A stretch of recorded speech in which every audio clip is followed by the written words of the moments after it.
It's time. You know what? Which window capture is that? I should put. Is it? Was that right? What is this? It is.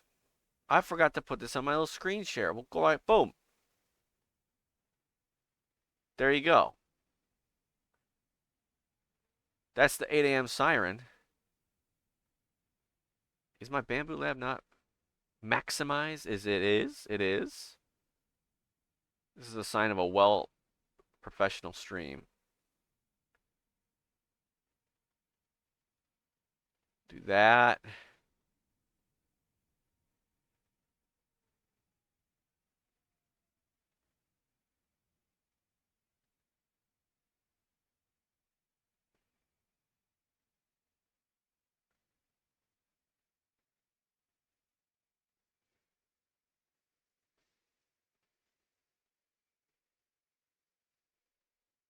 Okay. I was hoping we get some chat activity, but I mean that's kind of par for the course for me, not gonna lie. People not. Anyway, so today's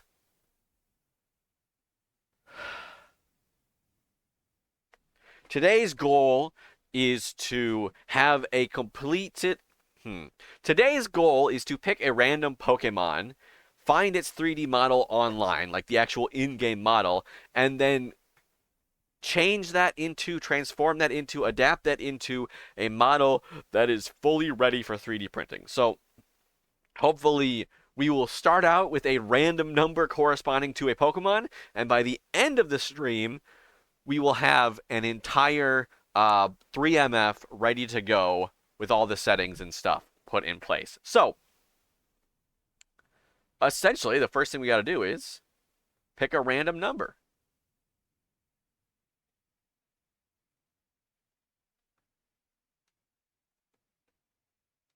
So we'll do a random number generator like this.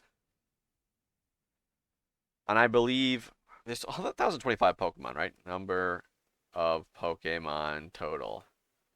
1,025, at least according to the Pokedex number. So the maximum is 1,025. Let's go. Boom. 922. This is going to be a Pokemon that I probably am not familiar with. Pokemon 922. Pawmo. Is Pawmo this is the middle one, right? Yeah, it's not even Pawmot. It's not Pawmi. It's not Pawmot. It's Pawmo. Have it walk 1,000 steps and let's go without returning to Pokeball and level it up. Okay. Um.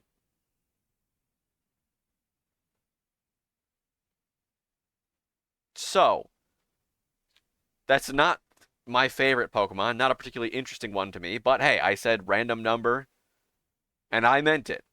So is there any? There aren't any alternate forms or anything of this, right?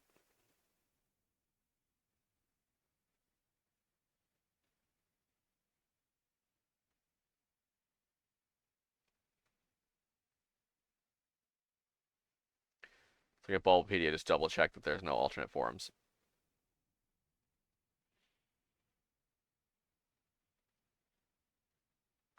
Awesome. Illicit advertisements. Anyway, I forgot to say good morning to my girlfriend. Oh my god.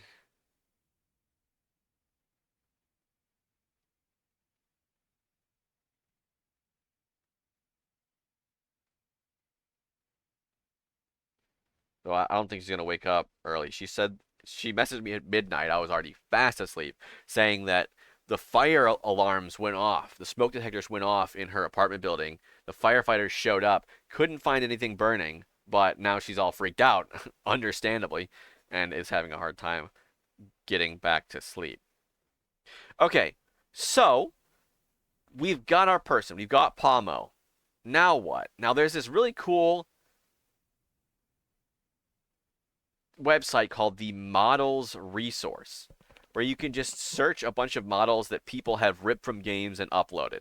Now they have moderators accepting uploads. It's not just like random people uploading crap that you have to sift through to see what's good or not. Like all of these things are audited and approved by real human beings. So all of them theoretically should be good. And what you can do is you can just search right there. Pawmo 1.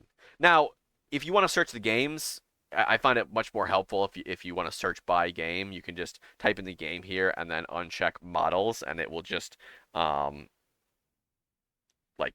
filter out by game. But looks like we've got one model for Pawmo. It's probably from Scarlet and Violet, right? From Pokemon Go. Okay, interesting. But that should be good enough, I think.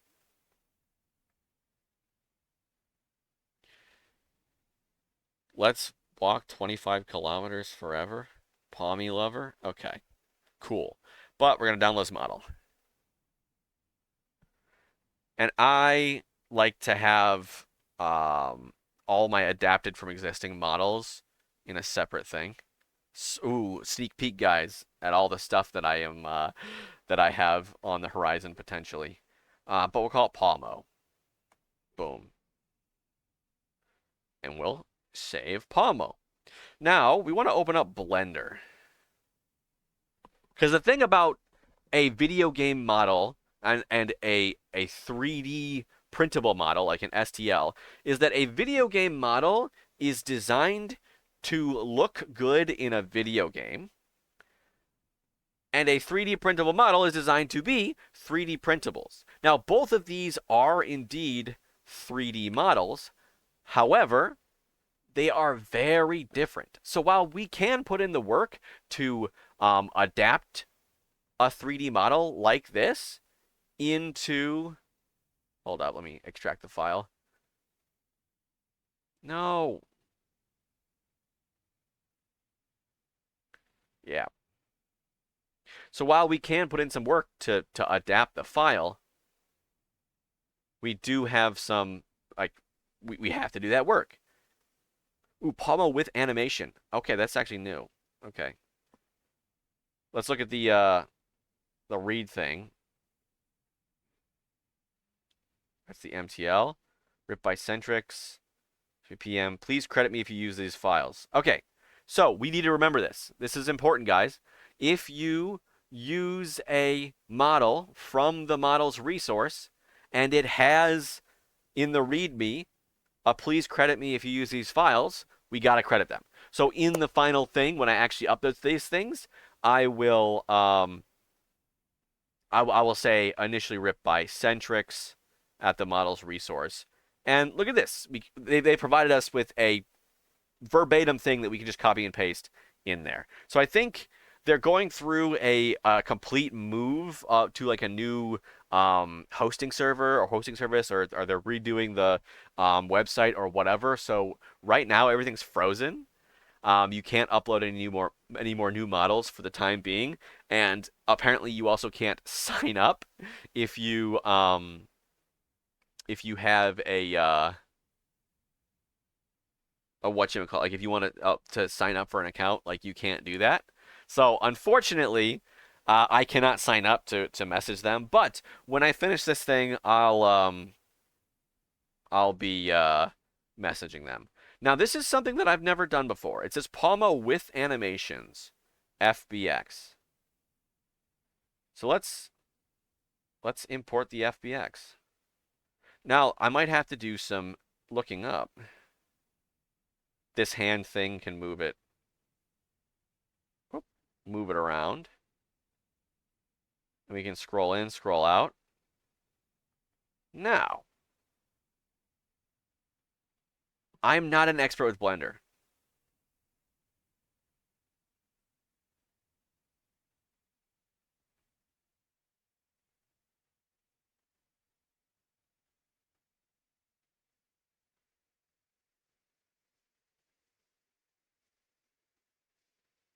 So we got to figure out right here how we want to pose this guy. There's two reasons that we're importing this into Blender first before we do any 3D modeling. Where's the pivot? Why is the pivot like over here? The first reason we want to import it into Blender is just to export it as a file that we can actually use, right? But the second reason we want to import it into Blender is so that we can mess with the actual posing of it. So it's got, if you pull this thing up here, if it has animations with it, ta-da, that animation will be in here. And I don't know. Hey, Harlequin, Felix, welcome in. Hope I'm doing all right. Hope you're doing all right as well. So yeah, basically what I'm doing is I'm just um adapting this random Pokemon that I chose into a 3D model. So if you have any questions about how this works, please ask me. I'm doing this for absolute beginners. So like I was saying before, the reason why we import this into Blender is because one, it's not in a file format that Fusion, our 3D modeling software, will actually recognize. But the other reason is that we want to pose it. Because a lot of times it's just T-posing or like in a default pose. And we don't want this. I don't know about you, but I don't really want a figurine of this. So we can change the pose, to be something like that. Ta-da! Nice. So that looks like a lot better, I think. I was wondering if there are any other animations attached to this. I'm not an expert with Blender, really. So yeah, I'm not sure if there are other animations and stuff in there. I could potentially PM the original creator if I really wanted to once I like make an account on the models resource. But I think this is a pretty good thing, a pretty good choice for a pose for now. Pretty dynamic. So we can also move over here into the textures. Oh. Okay, compiling it's loading.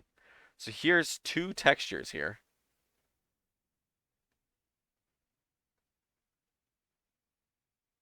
Now I kind of want the let's hide the armatures. Now I kind of want it to be angry. No. If it's jumping up like this, it's the happy one. Because you can see here there's angry ones. Right? So I guess technically we could swap through. I'm not entirely sure how to like choose between them. But let's just do something basic like this.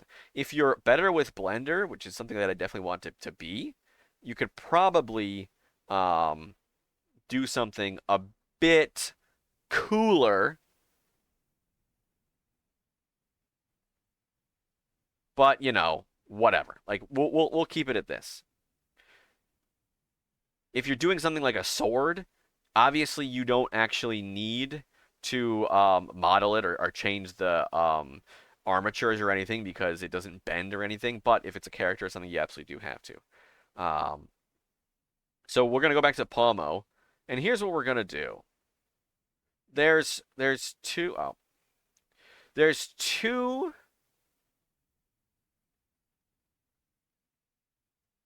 No, here's what we're gonna do.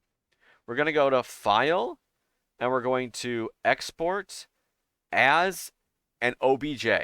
I think of all of these, OBJ is the only one that I know that Fusion can read.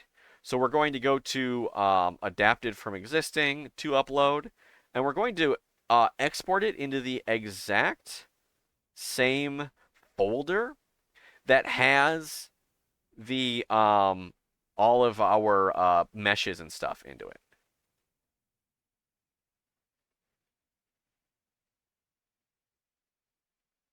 We're going to call it our posed Palmo. And then we'll say go. Now, if I've done this correctly, theoretically, since this is in the same, the texture that we chose, this texture on it is in the same folder that as the place we exported it, it should load correctly into Fusion. So we're going to open up Fusion. I've started a new project. and we're going to go to insert. I'm sorry, it's all in Japanese. We're going to go to insert and then mesh. Nope, I messed up. Insert mesh. Don't do that to me. Um,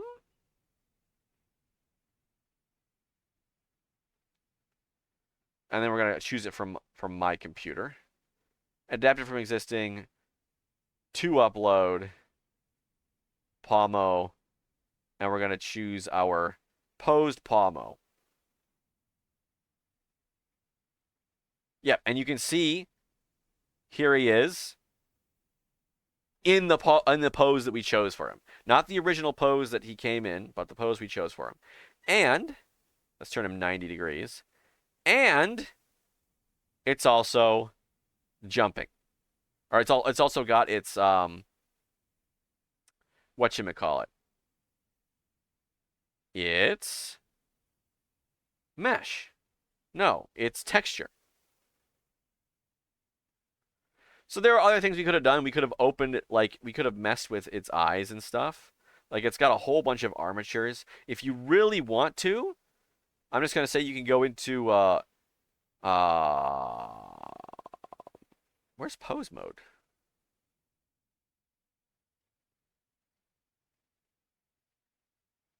I thought there was a pose mode.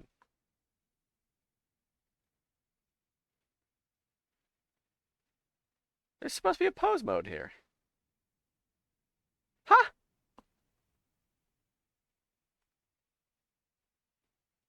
Did you go to animation? No.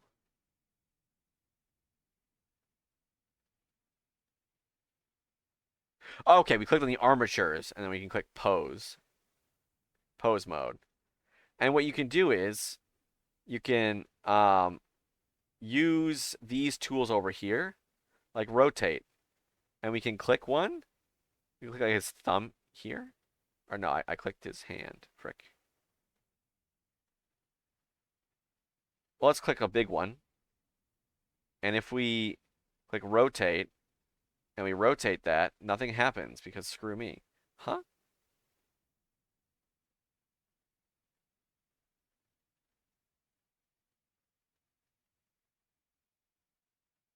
Oh, there we go. You can kind of see this is controlling the jiggle on his arm.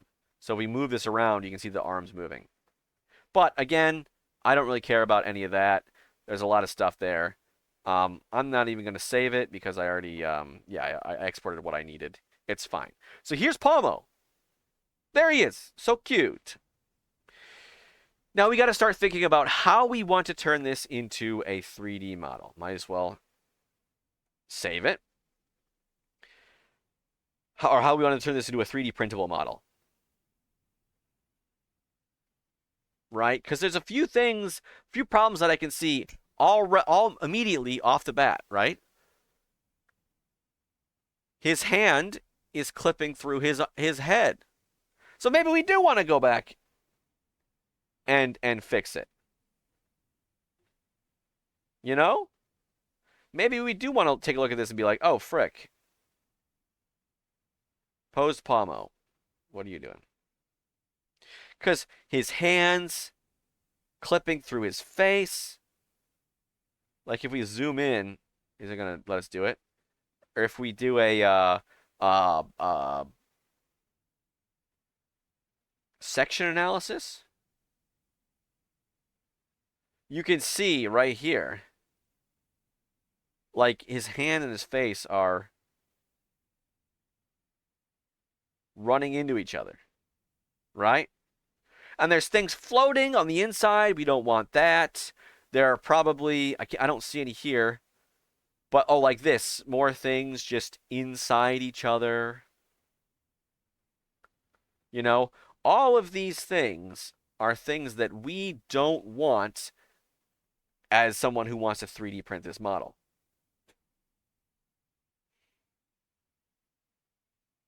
Hello? Are we loading Fusion or are we loading Blender or what?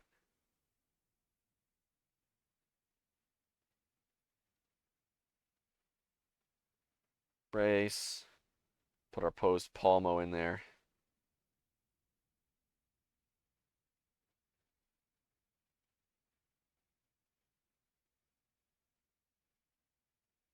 Oh, wait, no. All the armatures are gone because the OBJ doesn't have armatures. Oops, oops, oops. Let's start again from scratch, okay? We're fine.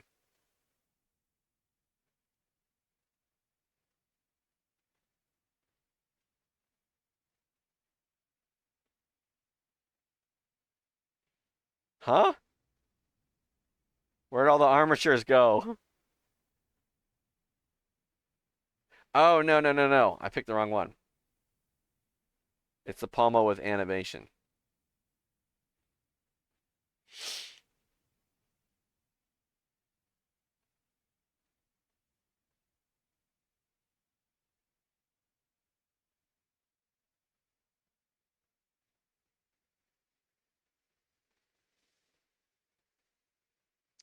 So we can see, even with this default animation, his arm's kind of clipping into his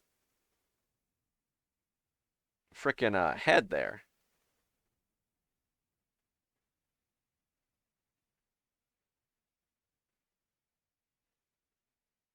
So what we want to do is kind of turn his arm, so instead of clipping through his head, it's over a bit. Pose mode.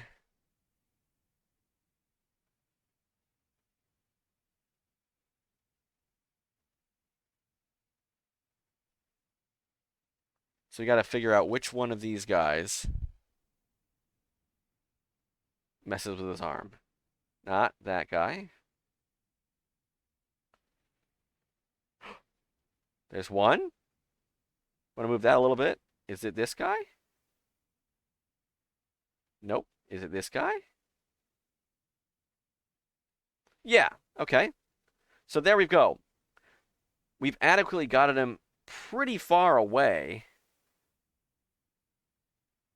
from clipping into his head.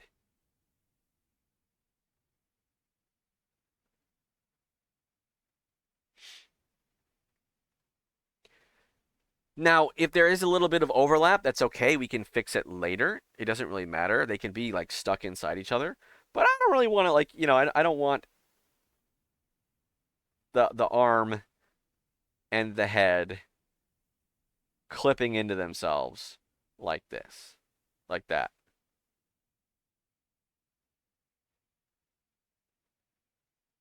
Too much. So let's do that. That's a little bit better. See, it doesn't really look much different, but it is a little bit better. So now I can export that as an OBJ again. I don't know why it's reverse alphabetical order with Blender and why it never remembers your place. You can probably change the settings of it somewhere, but whatever. Palmo, and we'll save over Pose Palmo. Okay, we'll call it Pose Palmo 2. Never mind.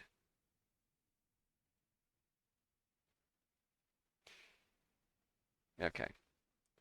So we can just say nope, we don't want Pose Palmo anymore. We want Pose Palmo 2. So we can insert as a mesh. Choose from my computer. Pose Palmo 2. Turn them upright. Okay.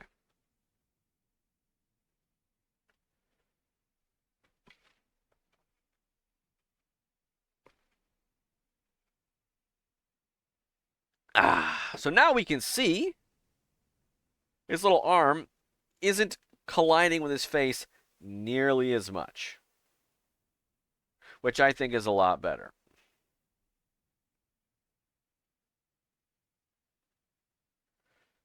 So now, here is the fun part. All right? We have this very amorphous, blobby guy, and we have to somehow smooth him out. Because here's the thing. If we turn this, like, you look at him right now, and he looks really round, right? Like, just look at him. He's got the shine on him, right? You can see this is a very round thing. Look how smooth this is. But if we go in here and we look at him this way, we go mesh face group. Oh, never mind. It's not looking so much. Let's do. Oh, no, no, no, no. But if we go in here and we go into our mesh category and we change from mesh to body, let's do that. Look at that. We'll turn him into a body. Now, ooh, looking kind of blocky here. Now you can completely skip my next part. Oh, oh, the printing's done. Hold up. Let me grab the print. Be right back.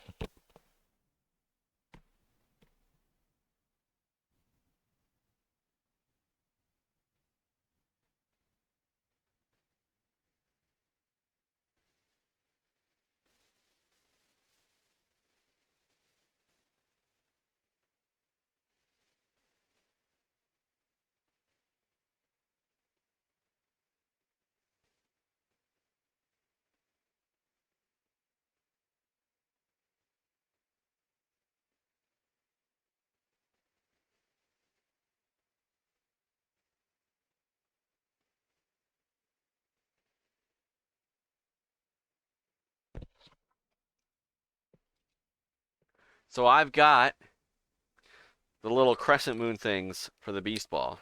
Now this is just a test print at this point. But let's just give it a quick dry run.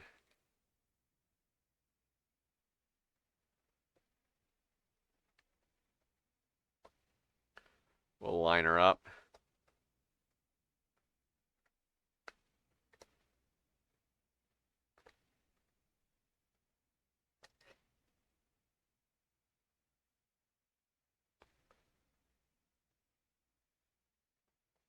Hmm.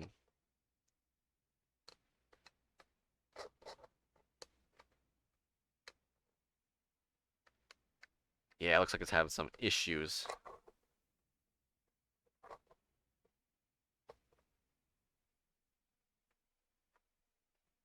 with the fit. And this is why we do test prints.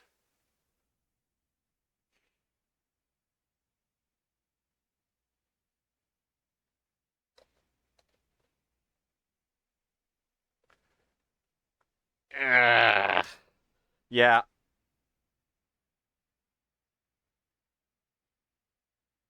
I'm definitely going to have to redo a lot of stuff about this beast ball. But that's for another day. Another time. We got Pommos to adapt. All right, so we have this mesh here. Now, my advice is always to copy and paste the mesh. The reason for this is this mesh has all of the designs on it that we want. Right?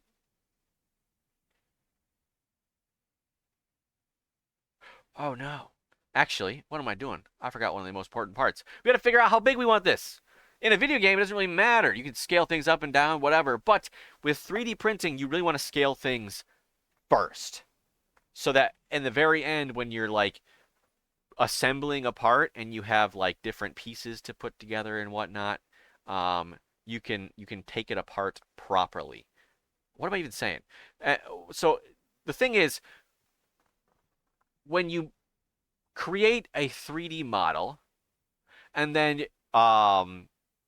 3D print it and then you have to assemble it, you have to make the parts ever so slightly not a perfect fit, right? Like you have to give it a little bit of a clearance because the 3D printer isn't perfect. And so when it prints something, the print thing gets squished out a little bit. And because it's squished out a little bit, you can't, because it's squished out a little bit, like it's a little bit bigger. So if you have two things that perfectly fit together in the 3D software, when you print them, they're like a little bit like this, a little bit squished out, and they don't fit together anymore. Because the hole gets squished in a little bit, and the peg gets squished out a little bit, and they don't fit together anymore. So you have to give it a little bit of a give. And that give is like exactly the same every single time. Now, the other thing is, now if you scale it, if you how do I explain this? So that give, for example, I found a good space is to have like 0.075 millimeters around it on all sides. So if you have 0.075 millimeters of clearance on all sides, and then you scale the whole thing up times 2 or whatever, now you have 1 point or 0.15 millimeters on all sides. I did that right. Yeah. And so you now have the double the clearance. So what was a perfect fit before is now super loose. So you want to scale it appropriately. So the question is, how big do we want it? Now, can we have, do you have like a real life tape measure or caliper or something? So I'm thinking, how big we want it? Maybe 10 centimeters. I feel like 10 centimeters is a perfectly reasonable thing to go. You can even go smaller, but we'll do 10 centimeters. So we'll take our measuring tool. This is rough. It doesn't need to be exact. And we'll measure like here to here. 0.5 millimeters. Okay. We're going to click this and that'll copy it. And so we're going to do scale mesh. We're going to click this guy. And then we're going to do 100, because that's millimeters, divided by 0.518.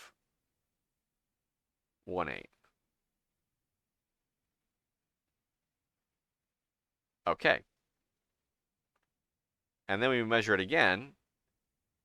It's about 100. So now we've made this 10 centimeters. Okay? So that's the exact size that we want. So now we can copy paste that. Okay? And we're going to take this and we're going to turn it into a mesh. So now we have these two things existing inside each other, but if we turn off all of the mesh, we can still see the pomo on behind. So for example, if we have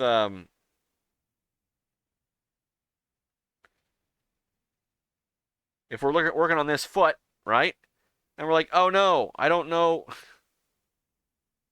I don't know what the foot's supposed to look like underneath." You can turn the foot off and then kind of see what color it is. Now, another thing that we want to do is we absolutely want to find like reference images for them. As many reference images as we can. So we know exactly what color this is. Like we know, okay, this Pawmot is pretty much the same color, except for its tail, its hands, its ears. All right, I think we've got, there you go. Fur is almost entirely light orange, tan colorations on his forehead, blah, blah, blah. So you want to look up as much like concept art and stuff as possible. That's your best friend.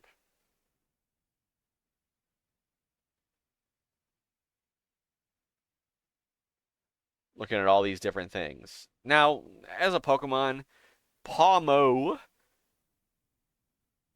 What is if wait is if Pawmo's called Pamoto? What's this guy called? Pamoto.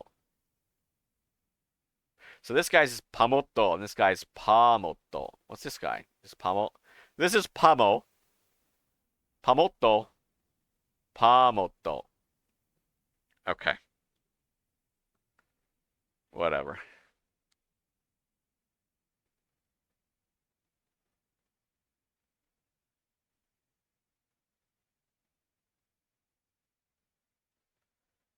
In any case. So now we'll turn that off. We have to figure out what's our game plan here.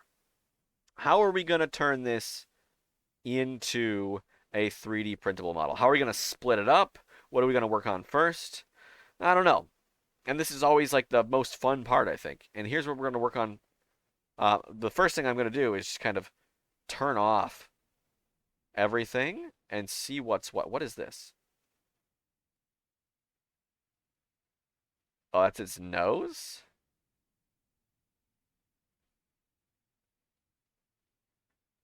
Okay. Weird. So, what's this? We're gonna call it, from its perspective, left foot, right foot. We'll turn them off. Nose.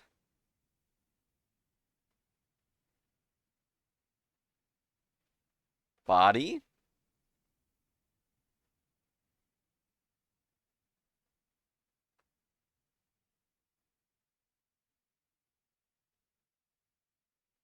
Tail.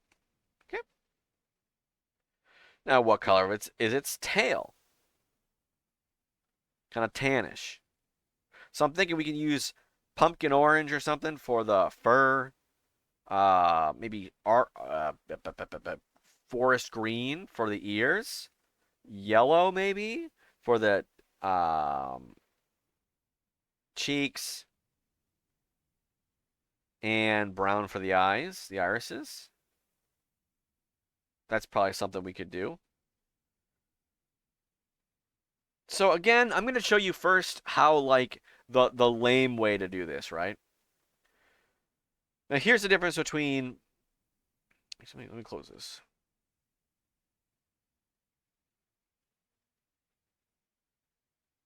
Here's the difference between this white thing and this orange thing. This white thing is a body. It is a closed body. All right, you can work on it with the solid tab. Like this foot, closed body. I can, if I want to extrude something, I can do it, right? Because it's a closed body. And it works within the solid tab. These orange ones are unclosed bodies. Now, what does that mean? It means I've got a hole in there somewhere. So the easiest way we can make this 3D model is just by repairing these bodies, making the whole thing its own body, and then cutting it up like that. So let me show you what I mean. There's a hole in this right here, right? We can use the patch command and just click right here. And would you look at that? It makes a whole patch that covers the hole. And then, why is there, or there's a freaking error? Oh my God.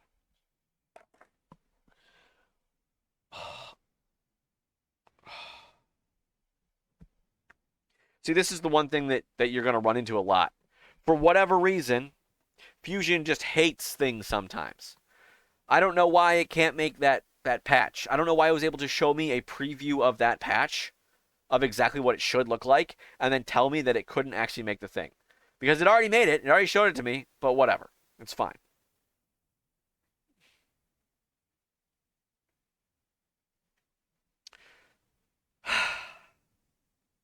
Patch that. Okay, nope. And then yeah, and the error things are pretty bad. It says case on the compute failed, modeling error, patch tool body を制作でできません。入力を確認してください. It says we couldn't make the patch. Please confirm the inputs. So it's error. The calculation failed. Why did the calculation failed? Because we couldn't make it. Please try again. You know. So that's what's extremely frustrating about that.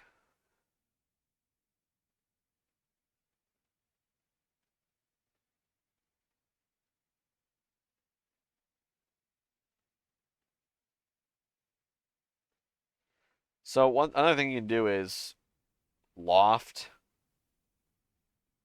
and just like physically make.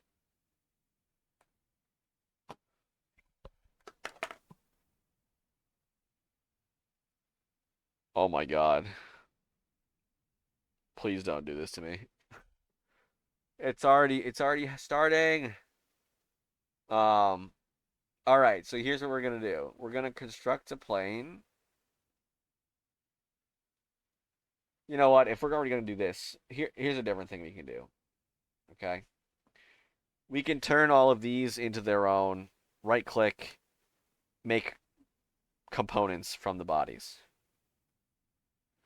So now they're all their own bodies.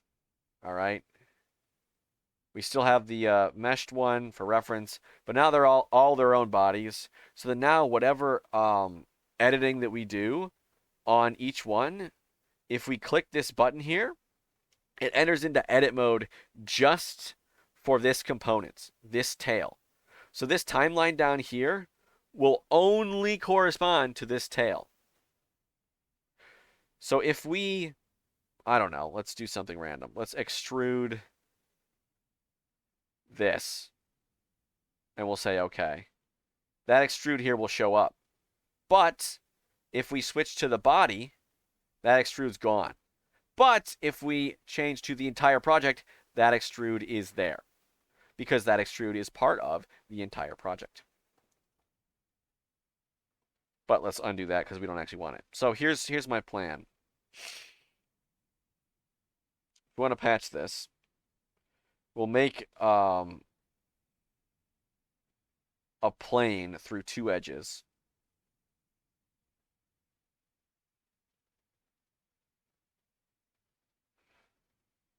Hit OK. And then we'll make a sketch on that plane. And then what we're going to do is we'll press P for project. And we'll project all of these lines onto the sketch. We'll hit OK. And then, if we make a patch using the sketch, it should be fine because it's something very, very flat. And now, we can stitch this body and that body, and we can turn the tolerance up and hit OK, and it should do the calculations and attach that. So now, this, if you go down and you look at the body, is now a solid body. So we can work with it in the solid workstation, workbench, whatever they call it. Now, the cool thing is that I'm yawning. Now, the cool thing is that we could right-click, save it as a mesh, export it as an STL right now, and print this thing. We could. You know, it would probably use a lot of supports. It wouldn't be very wieldy, but we could do that. And you can do that for all of the bodies here. Like, let's go and do that for the body itself. Because we know the body itself, the main body of the body, has some holes in it. Oh, shoot. But it's got a bunch of problems.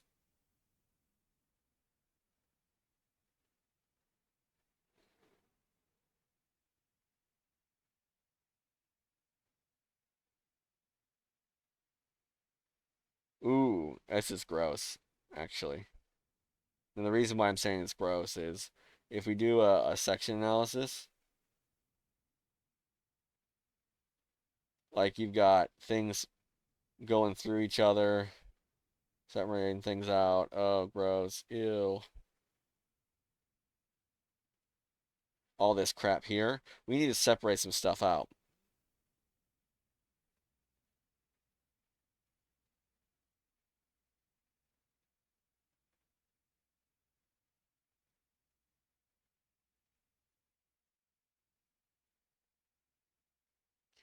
So what we're going to go do is go back to the ooh, how do we want to do this?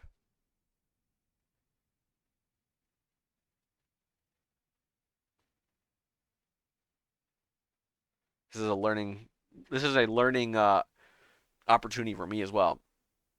Let's try, we're going to try something a little extreme. Let's try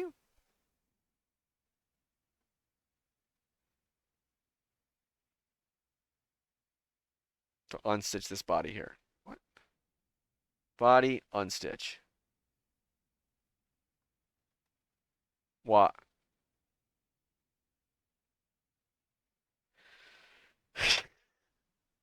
I'm not sure. Okay, well, let's just select this whole thing. So we're unstitching that.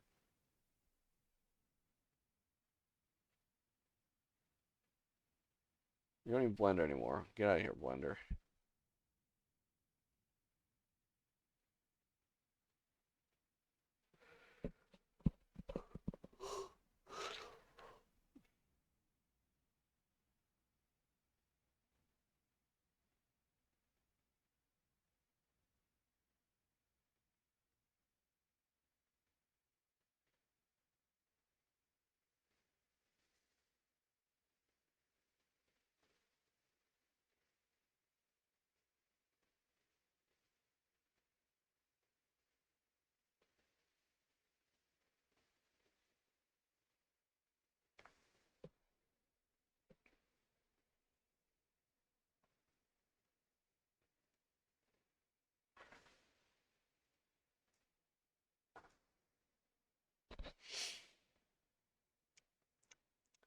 I think um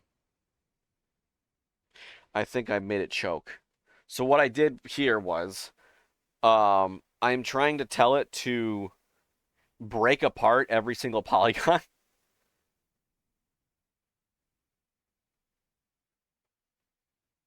and separate them into their own individual bodies.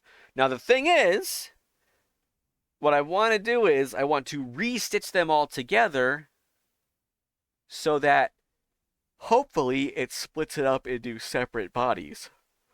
But I think there's so many triangles, and plus the fact that I also have Google Chrome up and OBS up. It's it's choking. Like, let's look at Task Manager.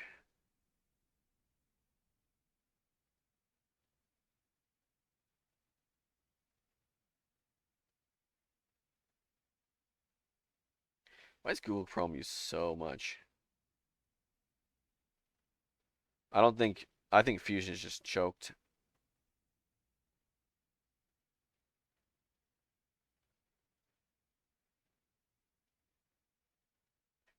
And the thing with Fusion, there's no way to cancel for it to cancel a prediction. Sometimes it's cancel it, a calculation. Sometimes it's extremely frustrating because what you do is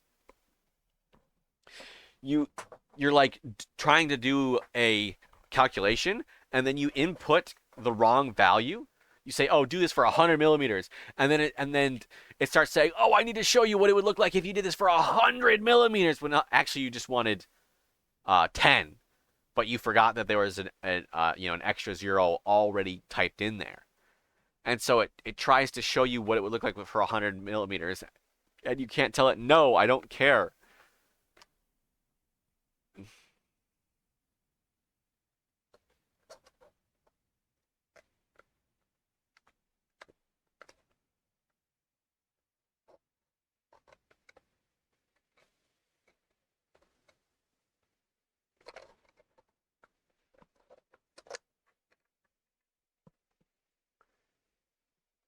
I'm just trying to force it at this point.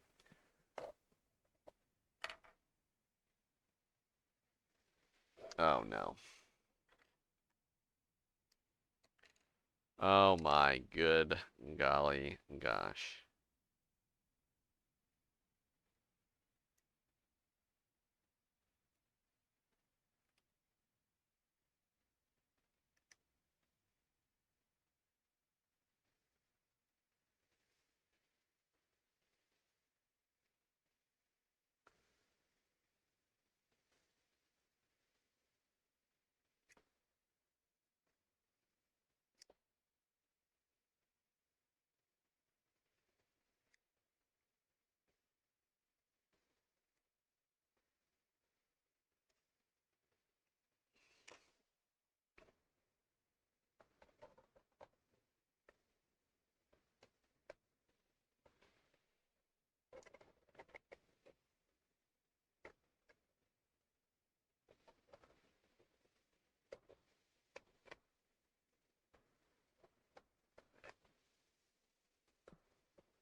Can't say I'm super surprised that this didn't fit in perfectly, but I am a bit surprised.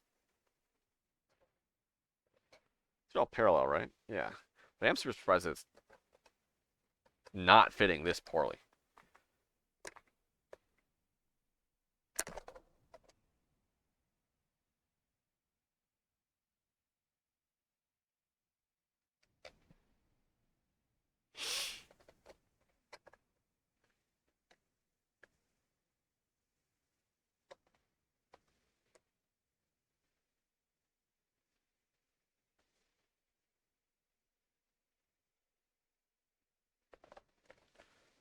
Jesus. Oh, did it do it? I did it! You just had to believe. Now watch me try to restitch these things back together. Yeah, look at how I can just keep scrolling. It's like over 5,000 faces on this guy. So we select the entire thing and we select stitch again. It used to be the case where if you would do this, it would not stitch together certain bodies that weren't touching at all. But I think they updated Fusion so that it does stitch everything together. So I probably will have um, done all this for naught. We'll turn this down as much as possible.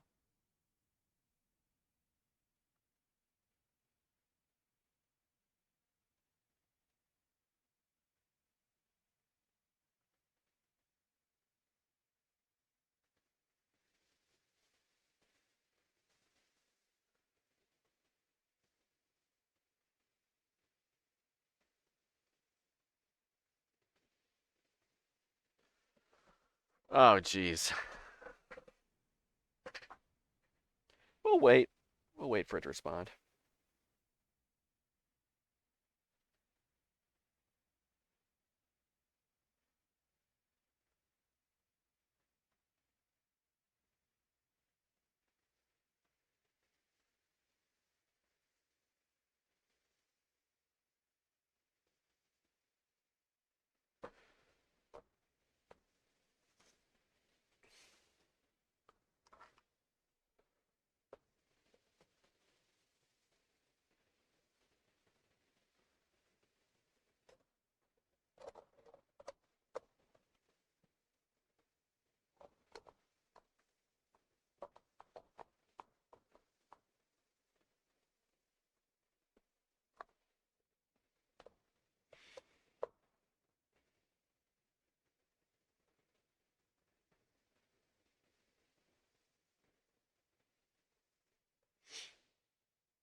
I'm literally lifting the desk,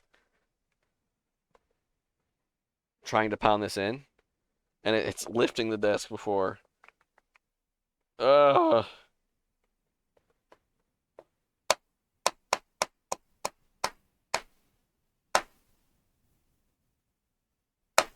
Pounding it in.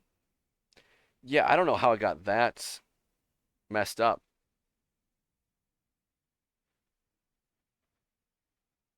What are you doing here?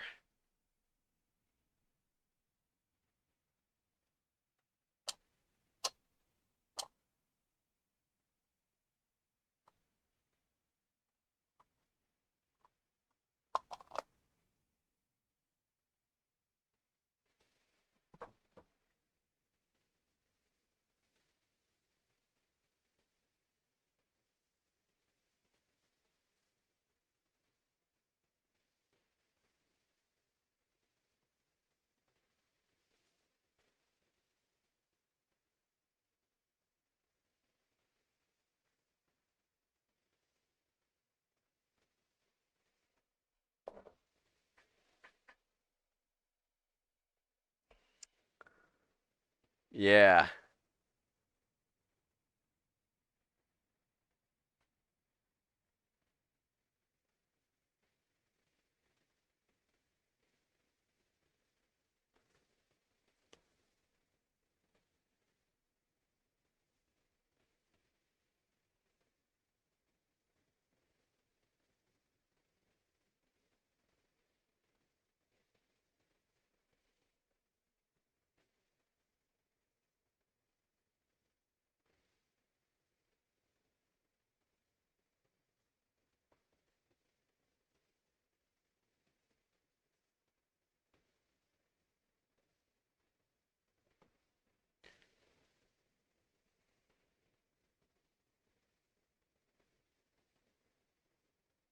If I hit OK, it's just gonna redo everything.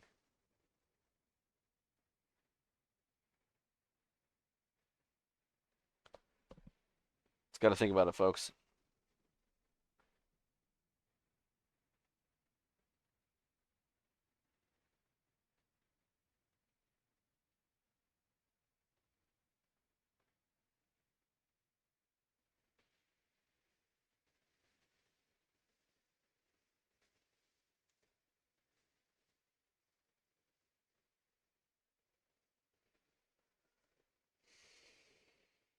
So anyway, here's the beast ball that I'm making. Some problems that I've noticed are this guy. Well, one, I freaking printed it with a nozzle that wasn't properly installed, so it's all wobbly and everything. You can see like right in between it. Kind of hard to see. But anyway, this thing doesn't fit on properly. These guys fit in a little too loosely, but not like snugly. Um, it only goes halfway through, so I'm wondering I probably just need to have these things go all the way through. I just need to bite the bullet, you know?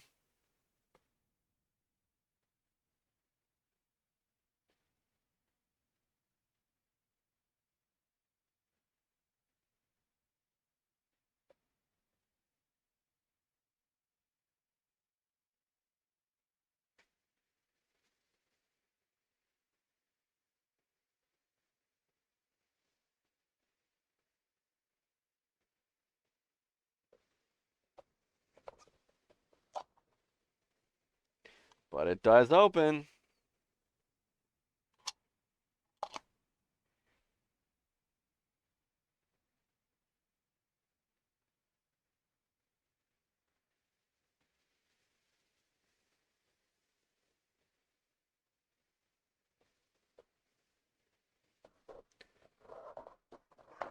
And this is where I scroll.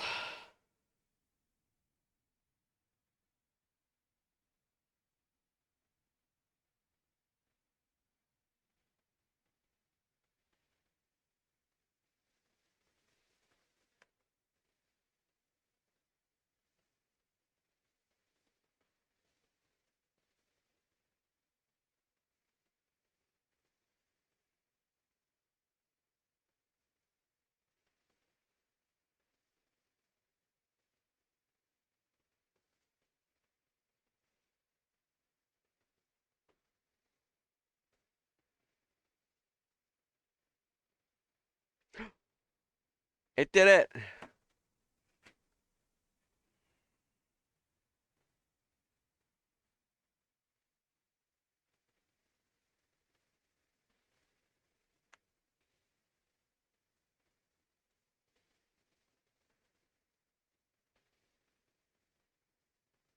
That's not good. I had a couple people on Maker World say that they'd be here. I wonder if they are lurking or if it's just a simple not going to be there from the start or what.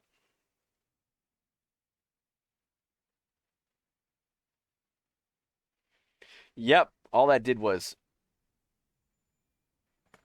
redo those. Oh my god.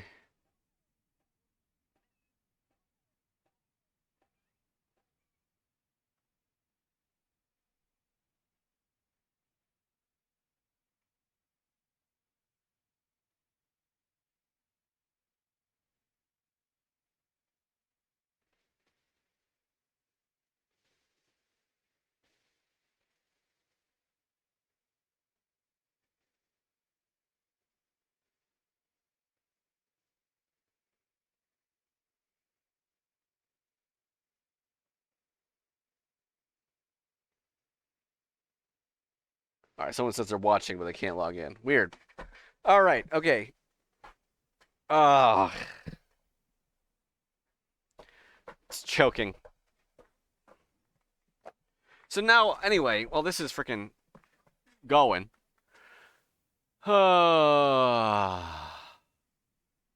thing we're trying to we need to figure out is exactly how we want to smooth these polygons out. Unfortunately, I don't have a very good process for this. Everything that I have in mind is rather tedious. I'm not gonna lie.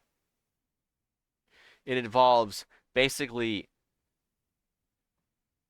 pulling out every single point and then drawing long lines through the points and then having like other and then drawing a smooth curve through those points. If that it'll make more sense when I show it to you.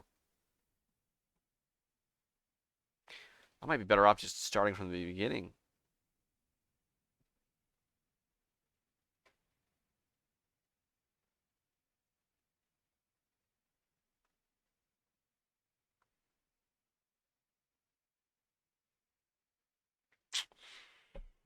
Oh God.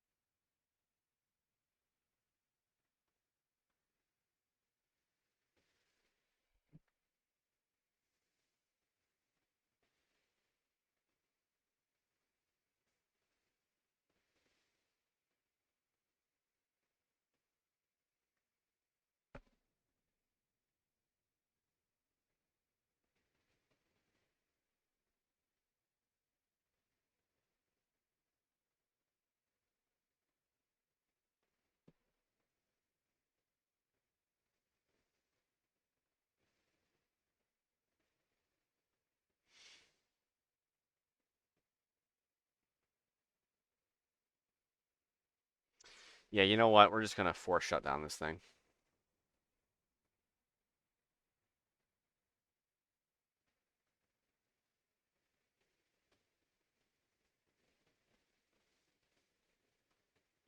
Oh,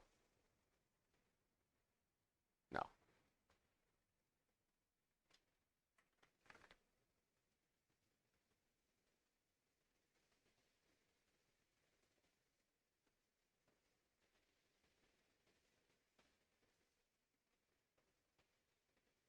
End that task.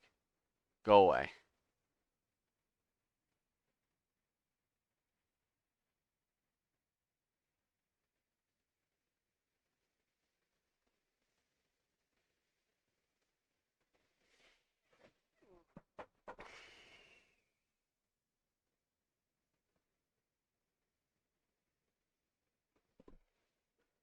Let's try that again.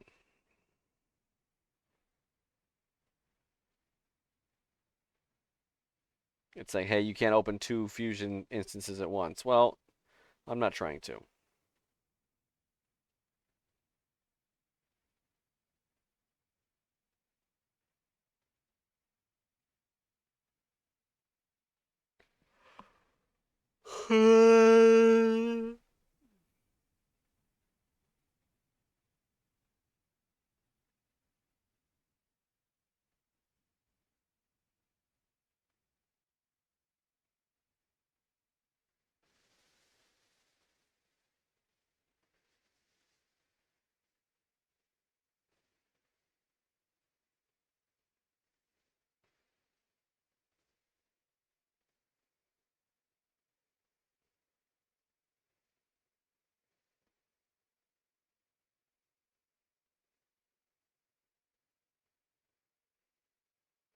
Bro, it's saying there is no other Fusion instance up. EF, okay?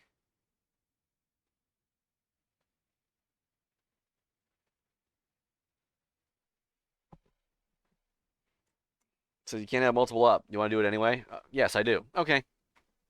All right, whatever.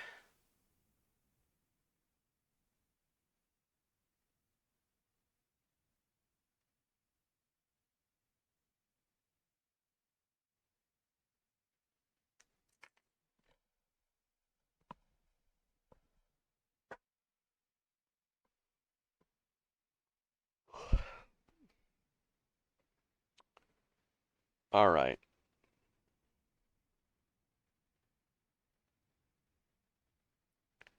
I might have to start over from the beginning. Random Pokemon. Yep, it didn't properly save. All right, that's fine.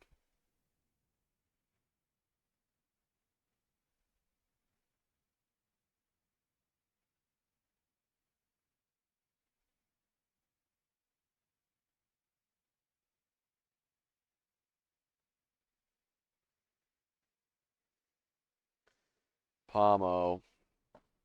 All right, let's try this again. Measure from here to here. It's 0.552 millimeters. We want it to be 10 centimeters tall. So we go 100 millimeters divided by that. So we say okay.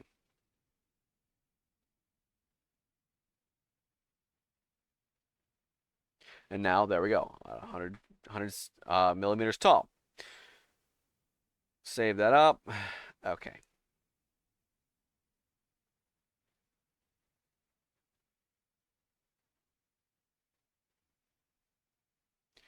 Now I'm curious, there is a split mesh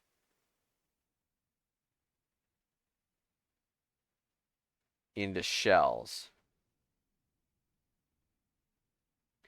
Yeah, but the problem is it's like,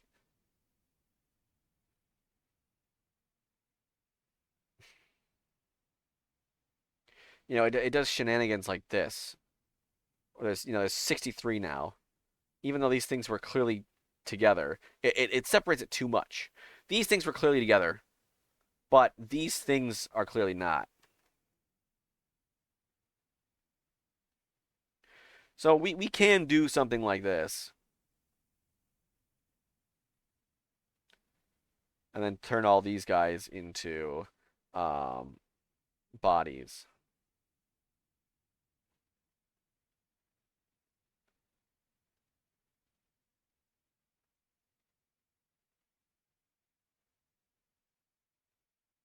We can just go through and stitch like this guy and this guy together.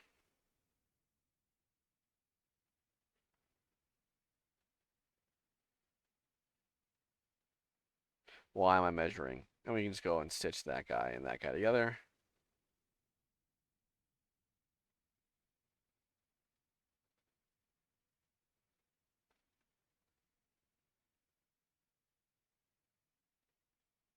But yeah, again, it's like why is this being removed, you know?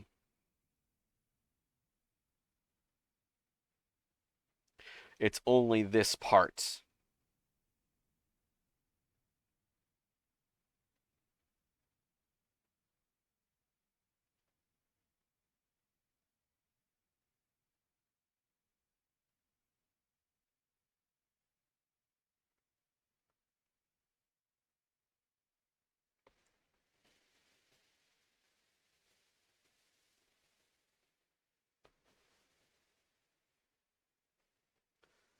And maybe we'll go through and stitch this guy together.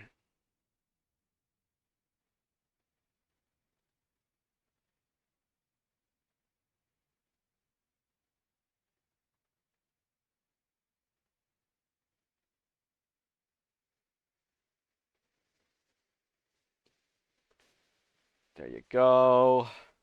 We should probably name these, shouldn't we? Oh my God.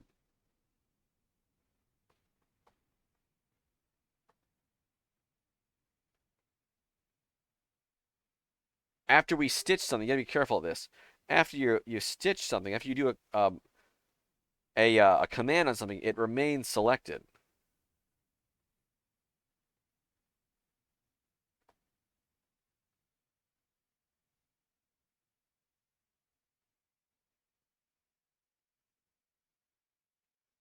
Holy cow. Anyway.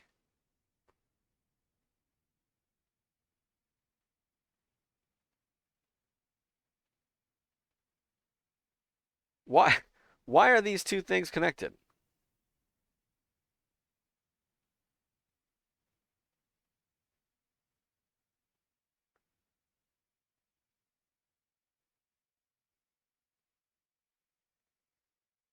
There we go. And that's left foot. And we'll turn that off.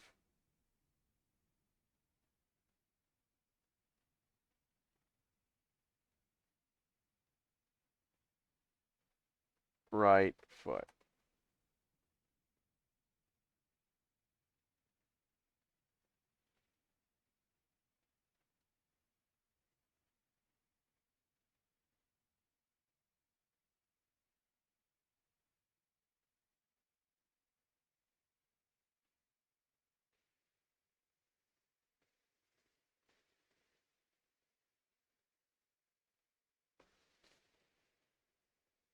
And we'll do that. And that's left arm. We'll turn that off.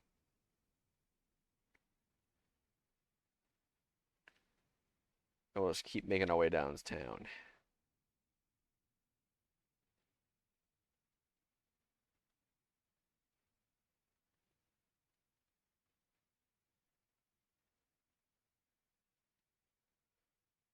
And then we can put all that together. And we'll call it the right arm. And we're basically just going to go through and kind of split this up into manageable chunks. And if you realize you missed something, you can go feature edit, select that little thumb there, and there you go. All done.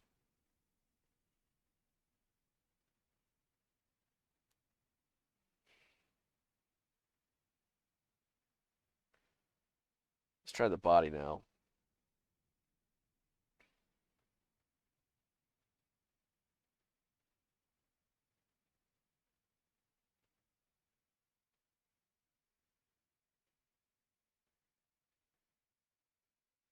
Little bean.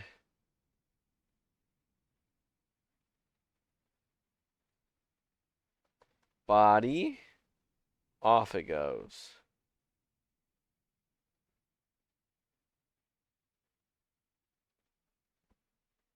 Oh my god, yeah, you gotta be careful. This things like here is the inside of the mouth.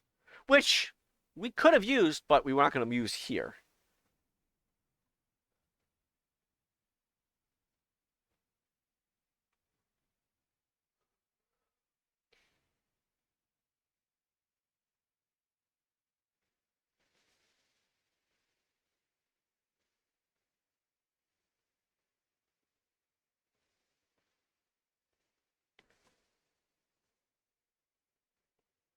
Yeah, and you can see there's two other things clipping in out of each other. And we can call this like whatever. Small hair.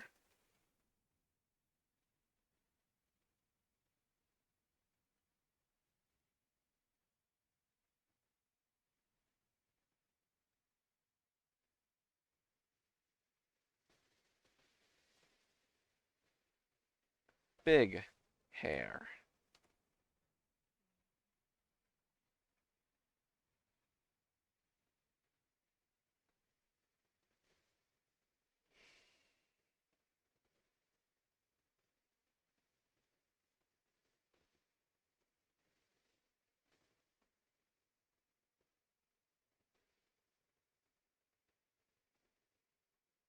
I think that's good. Right ear hair.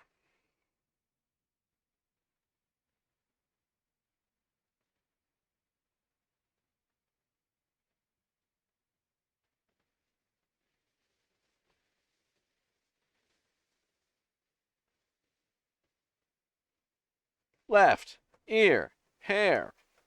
And this is, unfortunately, a lot of the tedium that comes with art or whatever. I don't know, do I call this art? This isn't art. Right, because it's like just sitting here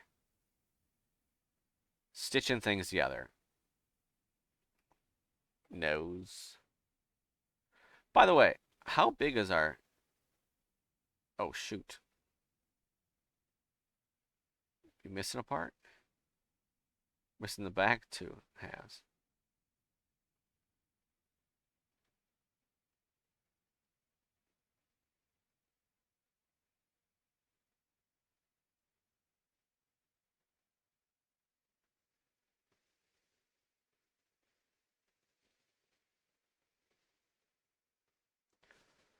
How big is this thing? Half a millimeter. Even though this thing's 10 centimeters big, the little nose is half a millimeter.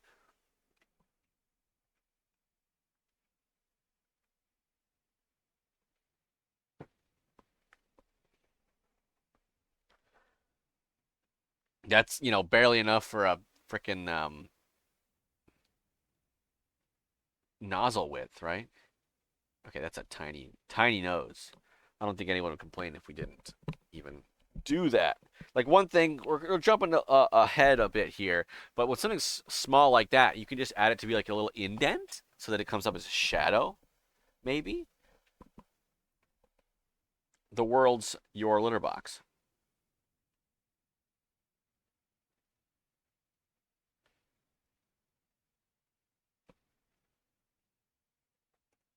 Tail.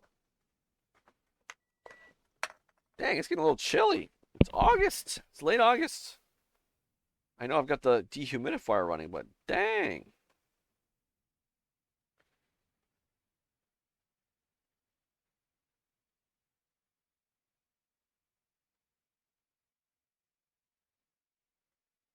Left ear.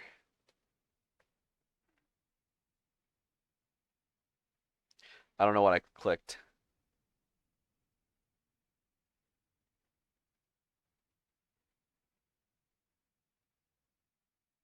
Anyway,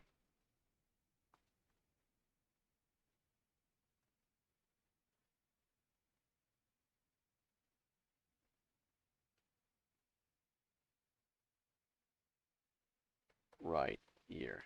Now here's the thing. These mouth parts entirely, if you look at the body, entirely contained within the body. So we don't care about them.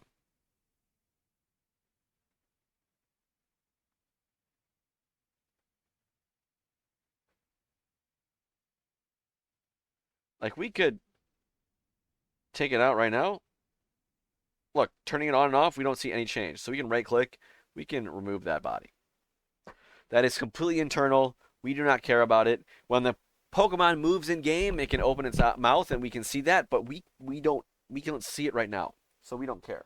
And then of course, we can turn on our mesh here, our OBJ, and still see all of the uh, textures and stuff.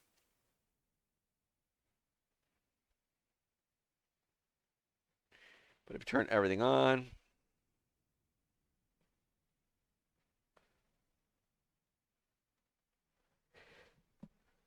now here's our next challenge. Oh, sorry, I don't know what. I woke up at like 3 a.m. Had to go to the bathroom, couldn't get back to sleep. Very strange behavior from me.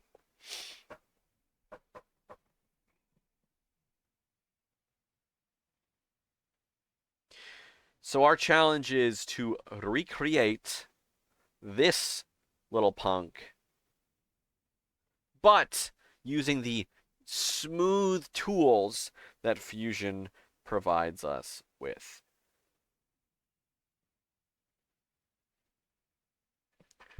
So how do I want to separate this out? I think I want to work on the feet separately. I think I might, let's just try making everything its own component.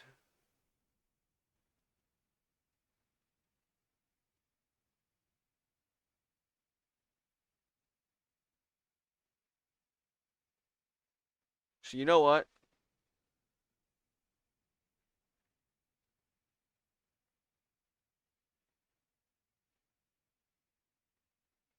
Let's make the right ear its own component, the left ear its own component, the tail its own component, the nose. I don't know. The arms will be their own component. Or do I want to put the arms with the body?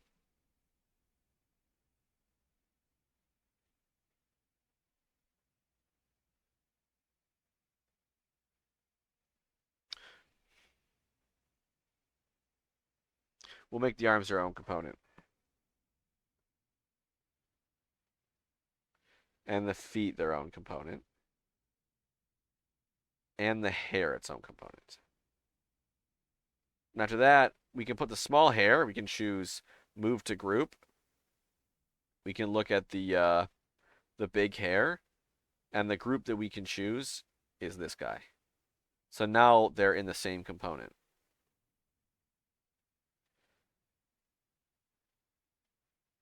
And then we can do a little bit of something else where we can take the right ear hair and we can move it to a group. And well, where's the right ear hair going to go? It's going to go in the right ear. So make sure you click on the folder, not the bodies itself. And then left ear hair. Move to group. It's going to be left ear.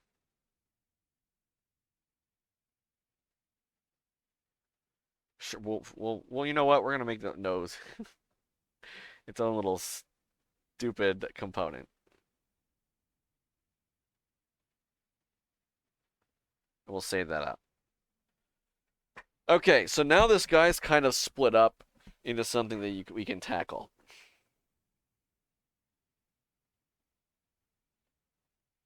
I've got a message or two.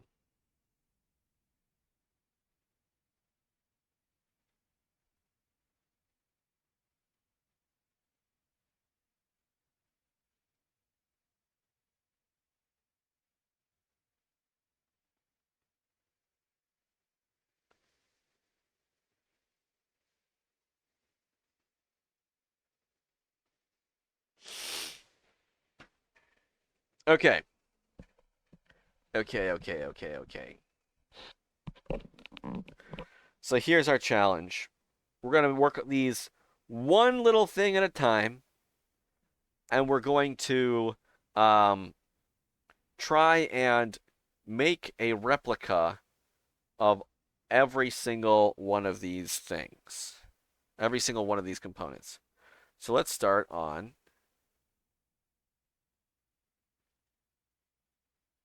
the left foot, right?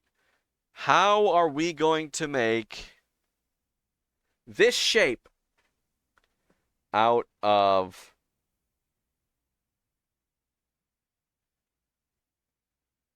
the tools that we have in Fusion? Now,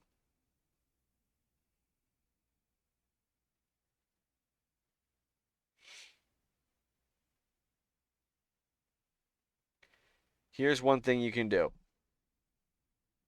Select create a sketch. Click on it. Click on any of the click on any of the faces of the object. This sketch actually doesn't matter where we're putting it, but we're going to do 3D sketch, and then we're going to do a spline. Actually, you know what? Let me show you more of a proper way to do it. We're going to do 3D geometry project. And what you can do is you can select all of the dots, all of the points on a certain path that you like. And then, watch this. We're going to turn this off. And then we're going to turn, we're going to use a fit point spline. And we're going to click every single point. We got a sharp edge here, so we're going to end it there.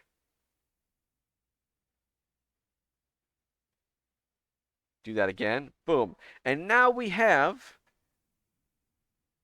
kind of this continuous loop that is smoothly wrapped around here. Kind of smooths it out. And that's the bread and butter of how I do this.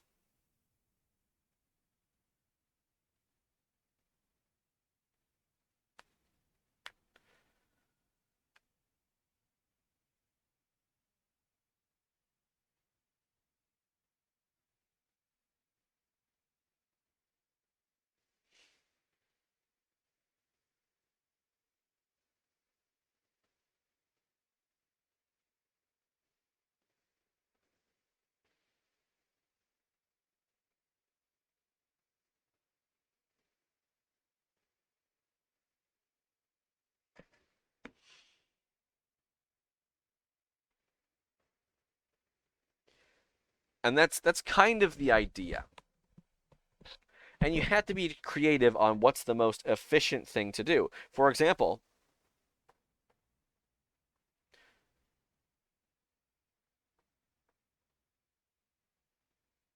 how about I do something like this?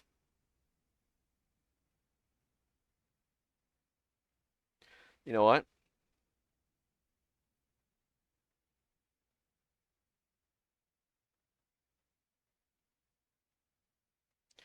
I look at the flat of this Palmot's foot.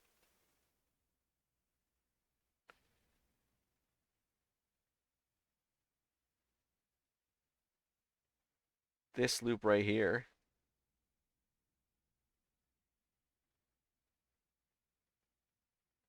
It's kind of like measures out the flat side of the Palmot's foot. Doesn't matter if you mess up sometimes and select a line and not a point.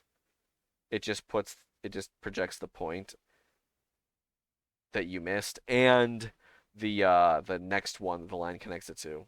So it doesn't like it's not a huge deal. Like if you want, you can just click this, delete it.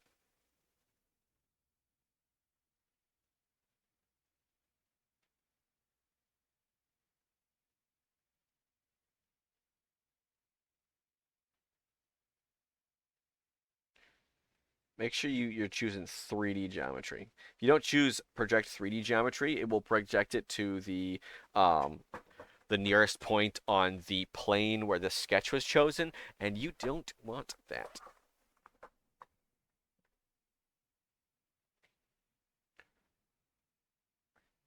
Boom, boom, boom. Got to be careful. This thing is used to change the angle of like points and stuff that you um the angle of lines and stuff that you draw in 3D geometry. It's a huge pain in the butt because it gets in the way of things that you want to select.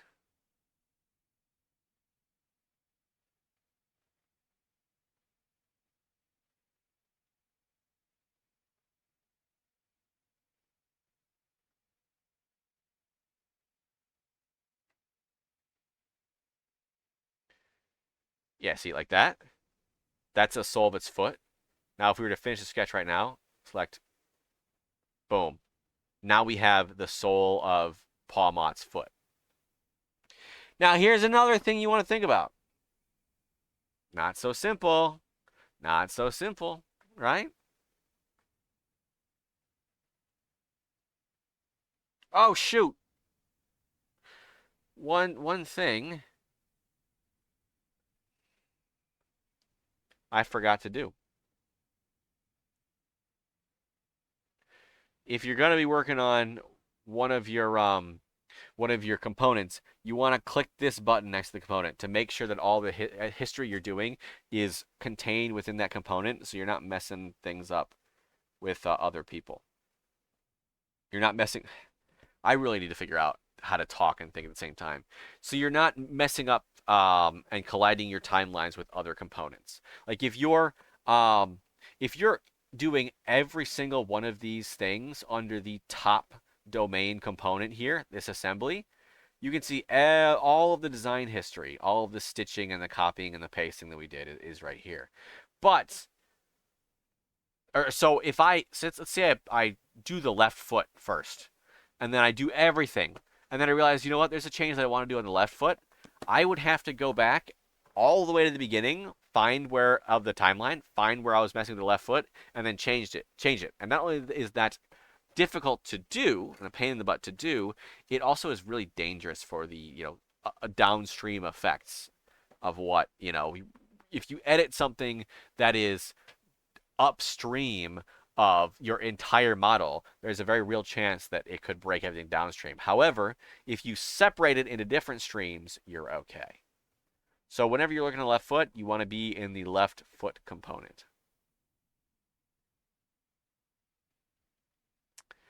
Now, I kind of feel like there's got to be a better way to do all this than to just constantly draw loops, but that's all I got.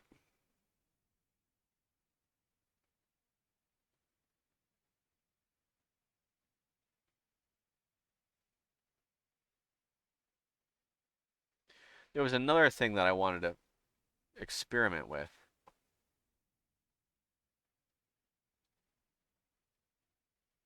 And that was going into my selection thing and saying, like, only select points, but I don't think that's here.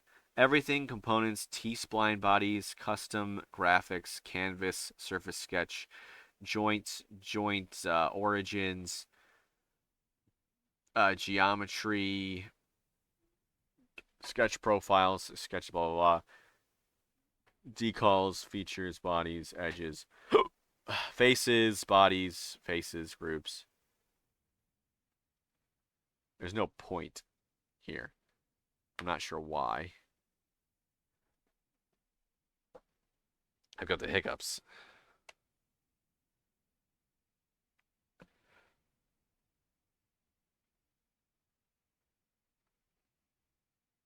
What is Sumpo? Measurements? Yeah. So oops. But another thing, if you're feeling lucky and you want to just click right on the fit point spline and just do all this stuff directly on it, go for it.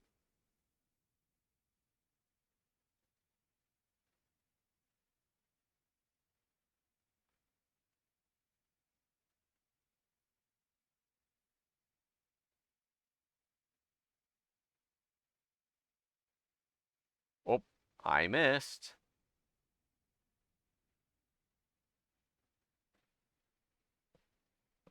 All right, let's use a regular line. I just pressed L to do regular line.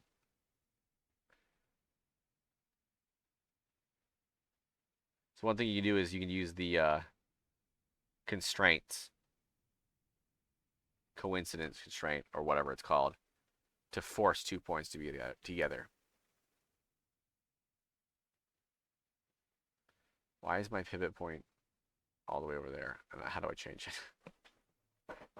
So you can see I've got the sole done. The sole of his foot.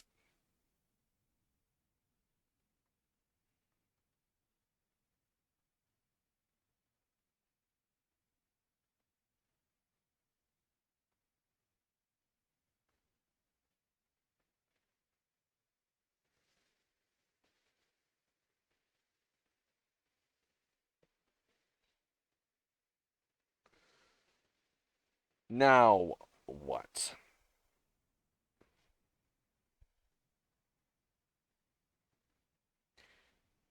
The problem is this is a very irregular shape.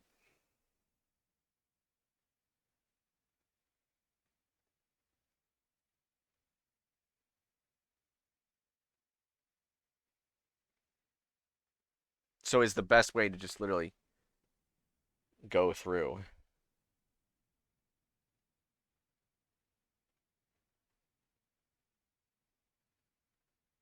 Because the best thing to do, wherever possible, is to use things like sweeps, extrudes, revolves, things like that, native tools to approximate whatever's going on. However, I'm so tired. This is kind of an irregular piece, so I don't know how to do that. But you know what? Let's just go for it. Let's full send.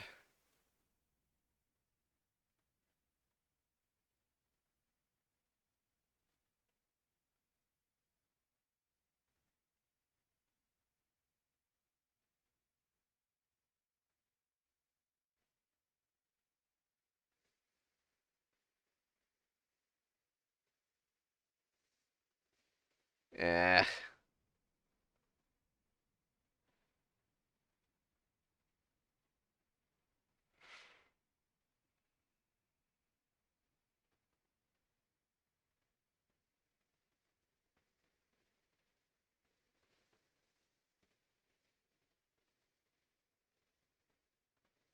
Oops.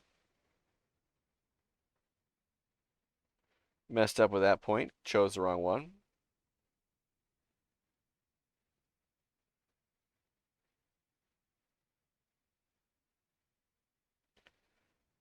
Oof. Now see, here's an issue. It kind of curves under like this.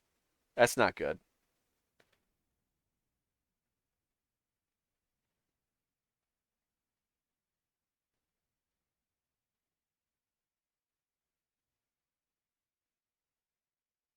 Ooh. So let's do that. Let's separate that out.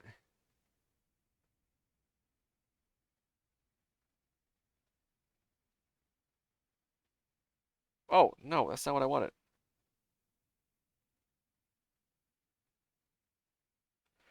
Let's put that back where it was.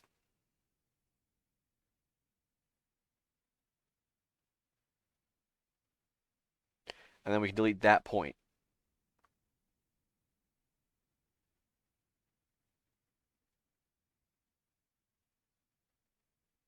Delete that point. Okay.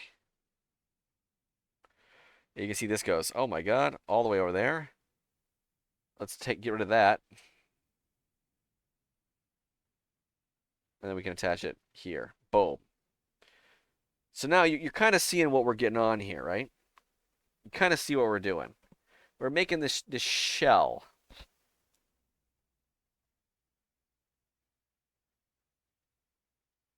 Slowly but surely.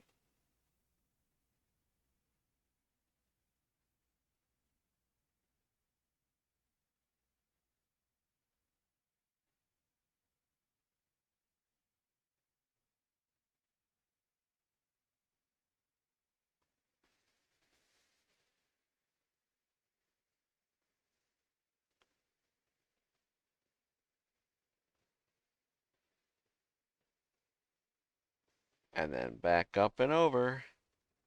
We're lacing up his little shoes.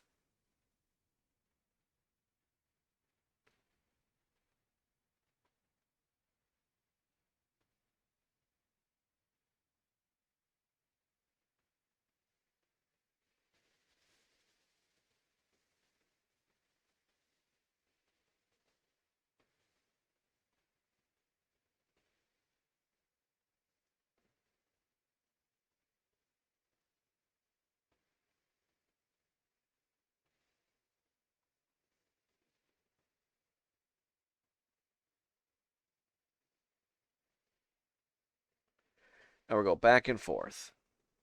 And then once we're done, we should have this kind of oops, skeleton that should serve as a framework for when we want to make the actual physical foot, solid foot. And if you've ever made like, I don't know, a paper mache something and you've had a skeleton, it's had like some ribs on it to help guide it, like taking a wire frame and then putting paper mache on it. That's kind of what we're doing here.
And then we got little toes. We're going through little toes.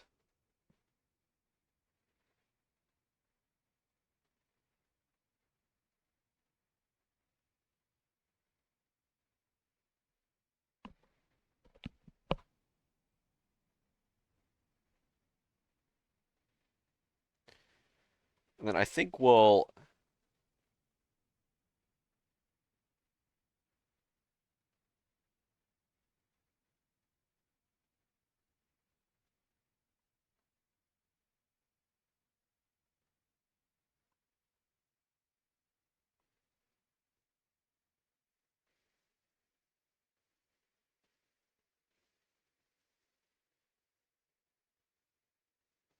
What the heck?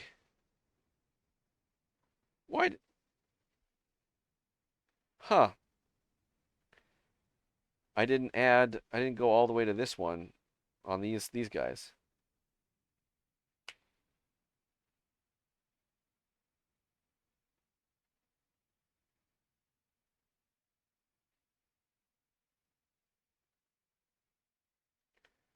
But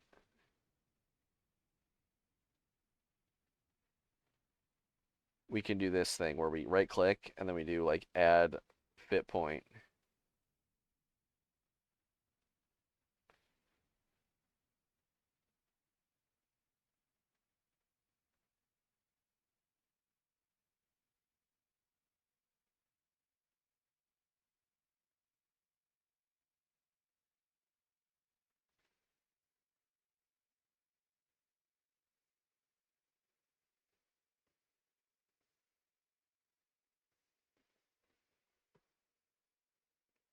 And then it's kind of a pain, but remove all of these constraints.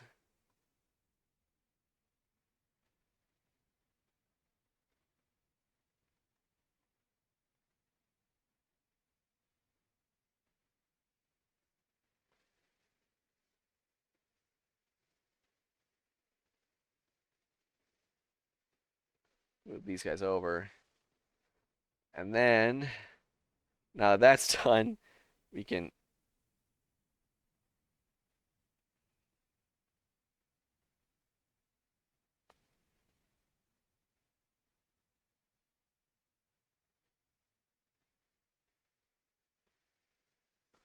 The heck did I manage to do?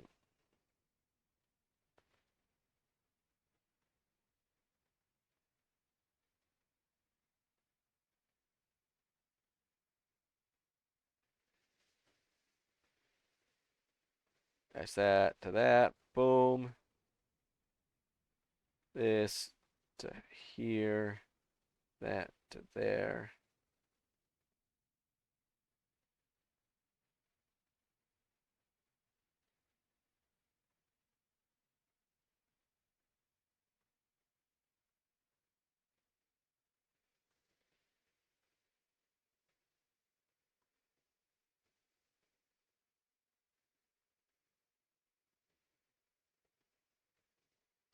By the way, who was it that decided that the freaking advertising direction of Snickers is that like you're not you when you're hungry and you should eat a Snickers?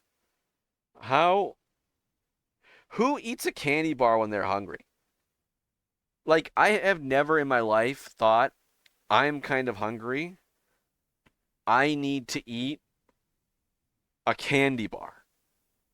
You know? Like is that just me? All right, now we've got this kind of cage.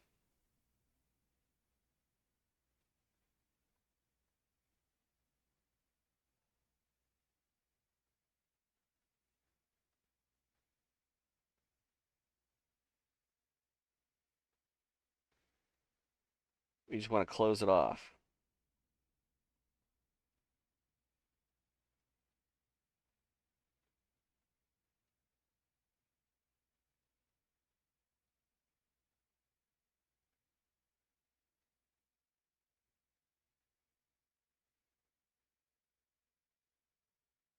Get the toes in there.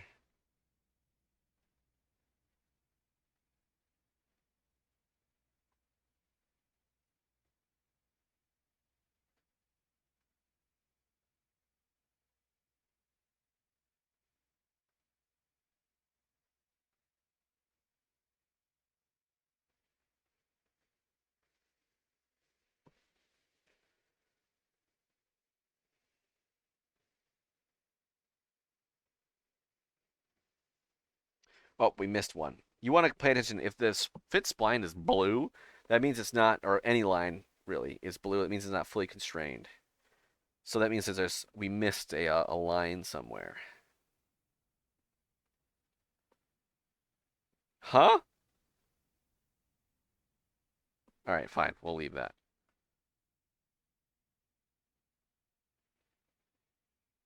Okay. So here's the magic. Here's how the magic happens. We have surface, loft. All right. So you go this, then this, then this, then this, then this, then this, then this, then this, and that. And if you've done everything right, it creates this smooth thing, this smooth face, and it's even got the little toes on it. You see? Isn't that nice? And it matches up pretty good. Now, I don't I don't think we have to be absolutely perfect matching this up. I'm not gonna lie. I think we just have to be good enough. And the other thing I think is I have to go to the bathroom. Be right back.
I'm back.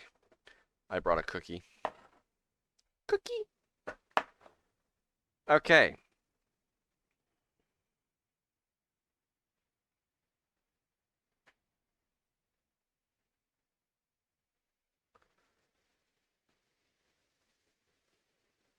But we must keep going.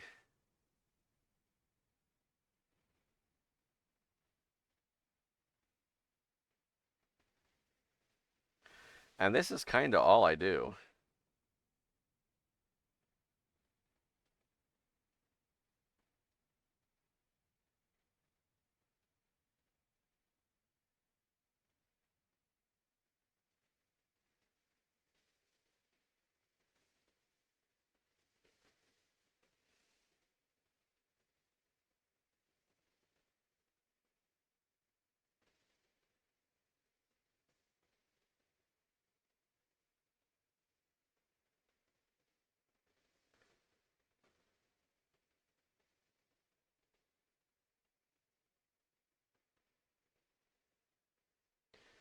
I just draw little split fit splines.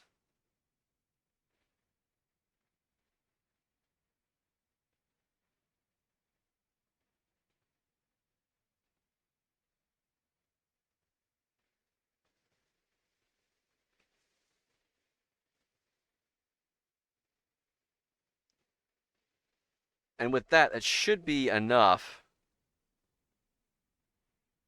for us to completely fill this in.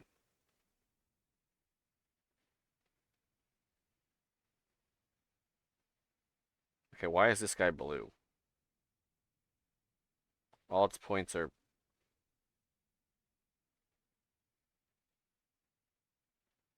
bound to a whatever. I don't care. Not sure why this guy is blue here. Oh?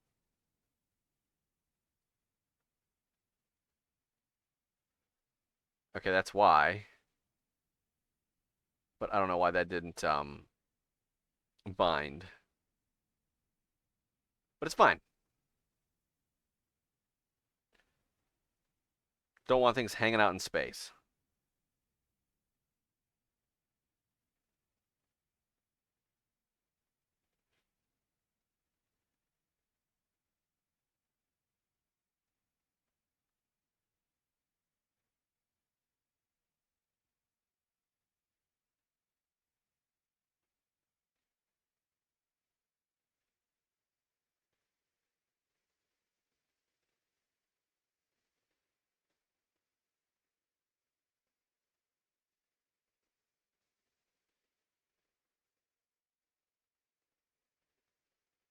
Patch that up. Patch that up.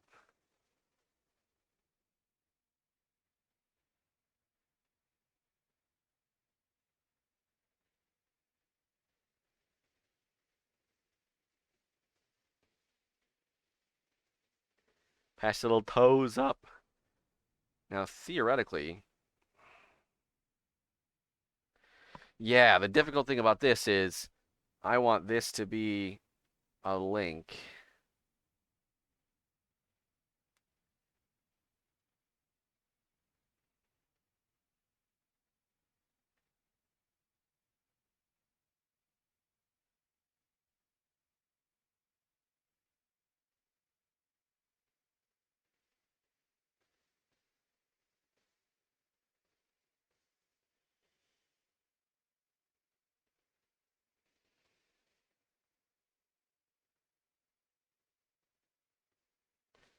Ta-da! But kind of you can move these like little levers to be where you want to be, where you want them to be. Say okay.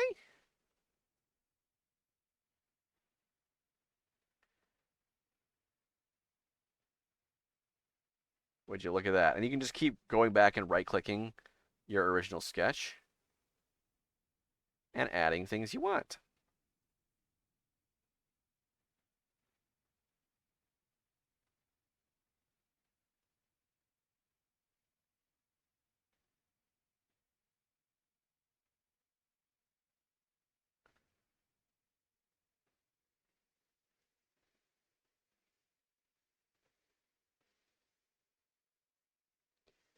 And again.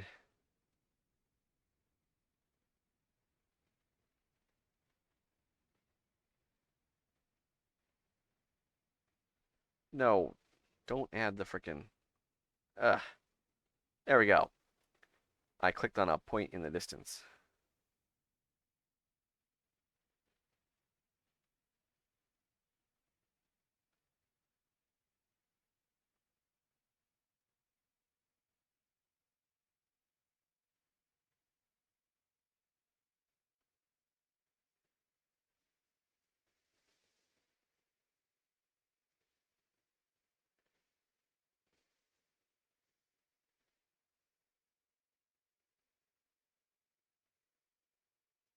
Boom, turn the tolerance up a bit.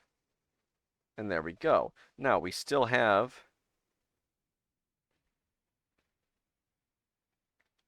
Oh, that's not good. Can we get away with this plus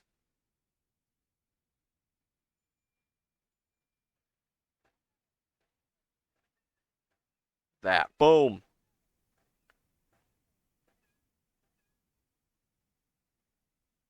Easy.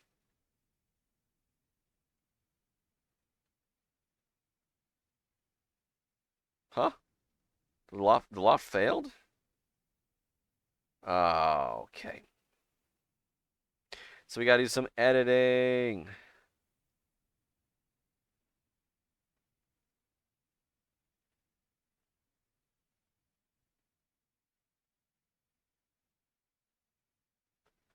Oh, I picked the right one.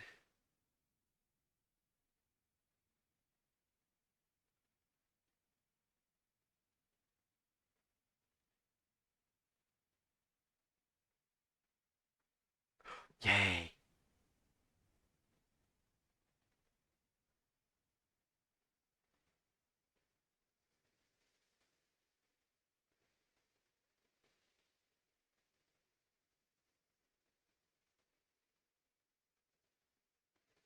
Yay.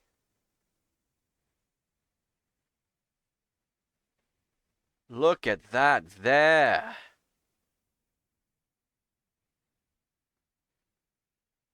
And that is a nice, perfectly smooth approximation of a pommel foot. Easy peasy. Only took 2 hours in the stream. And now all we have to do is the entire rest of uh, the body, plus cutting it up and slicing it.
Now, one thing to keep in mind is sometimes you want a flat base. You know, if I was making a Pokemon like Dialga or something, I would want a fat Dialga. I would want a flat base, make sure all his feet are flat on the same plane. But I'm just going to put a stand on this guy.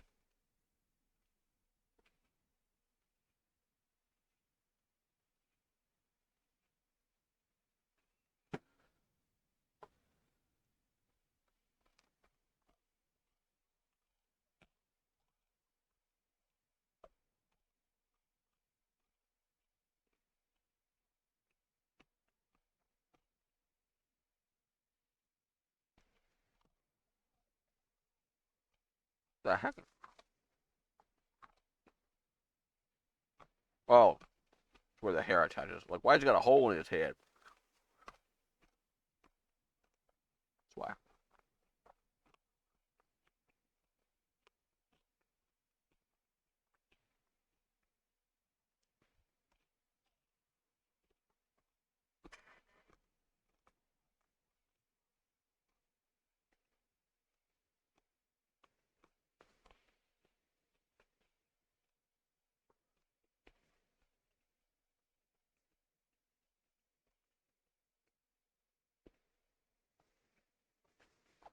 Now that I've done this foot, I don't want to do it again, you know?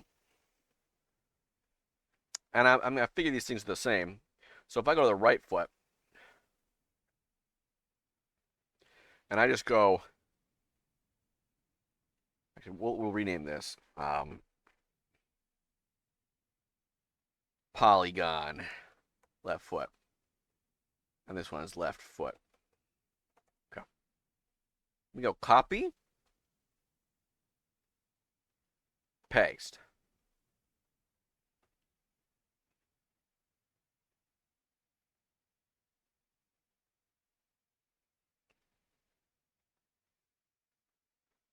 No,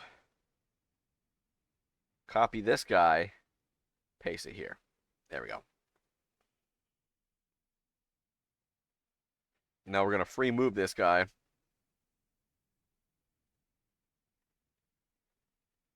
As much as possible. What the heck?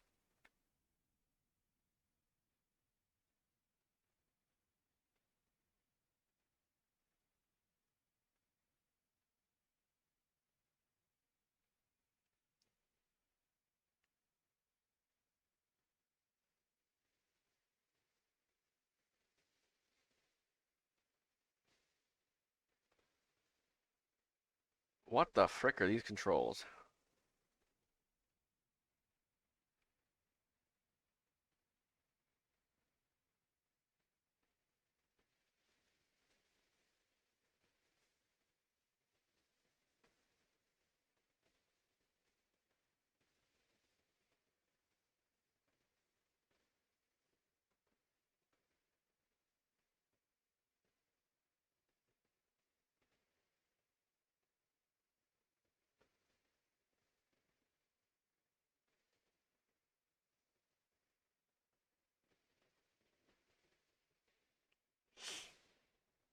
Ooh, almost, almost, almost.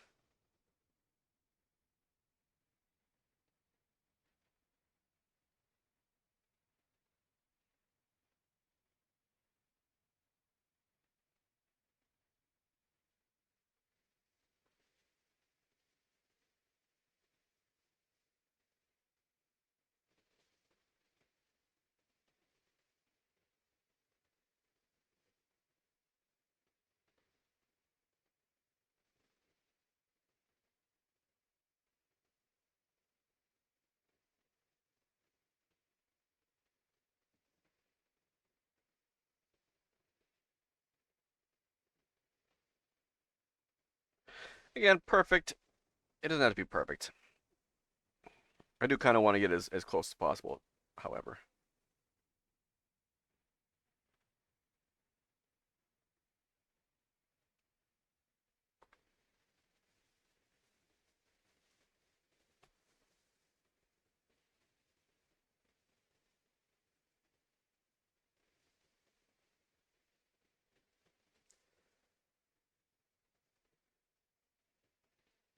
And yeah, I think it looks good. I got right foot. And this will be polygon right foot. Polygon. And there we go. If we go back up to this top thing, man, that cookie brought some life back into me. If we go back up to this thing, bada bing, bada boom. Look at that.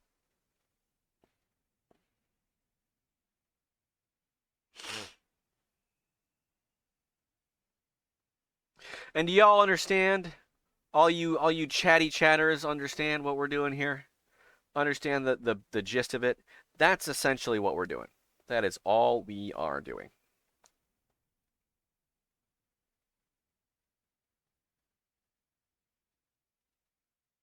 And you want to use as many shortcuts as you can, like copying and pasting bodies and stuff, because you don't want to sit here for hours and hours and hours and hours and hours and hours. You know?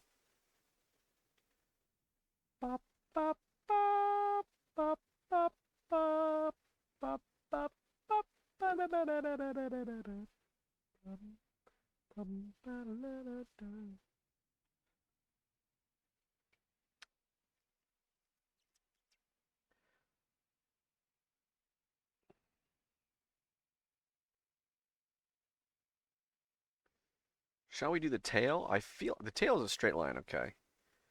I feel like the tail is like some trick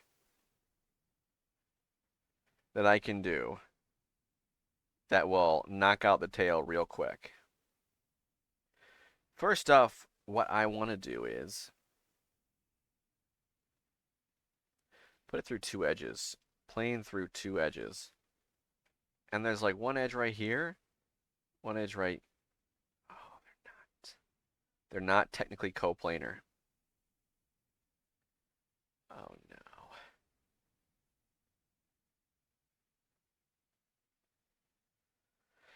Oh no, oh no, oh no. So if I were to create a sketch on that,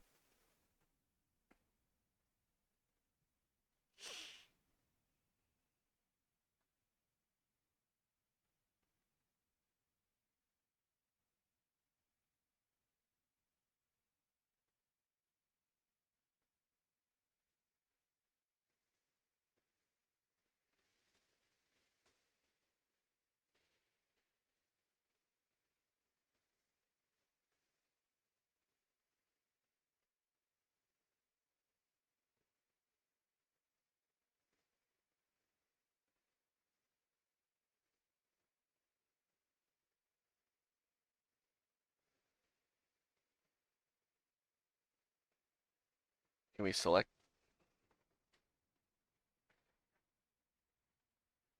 What is this?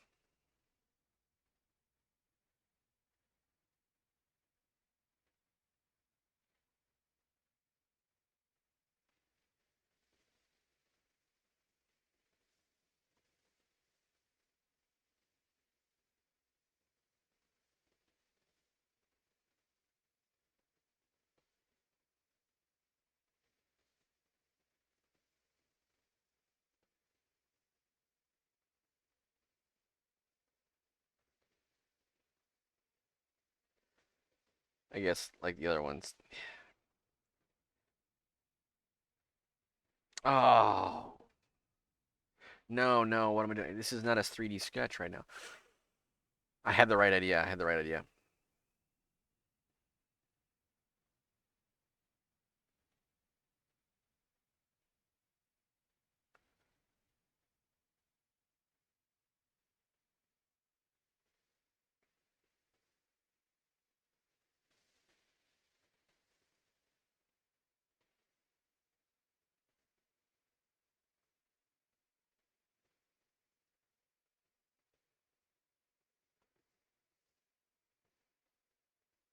So what I'm doing here is, to walk you through what I'm doing, I'm trying to trace out an exact planar trace of this tail, okay? And then what I'm going to do is, I'm going to try to see if I can't inflate it somehow to make the little tail that I want.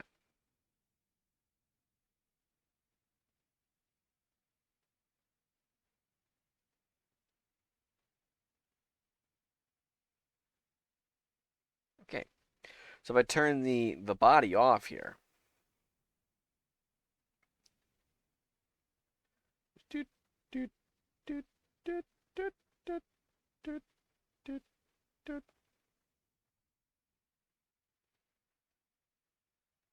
I missed.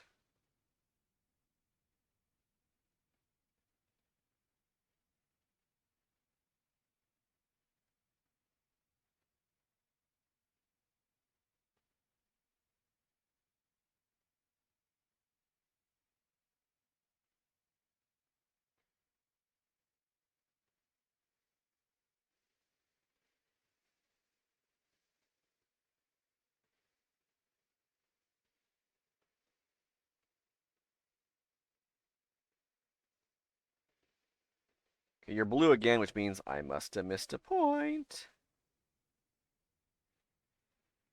I'm missing the point. Get it? That's like a saying to miss the point.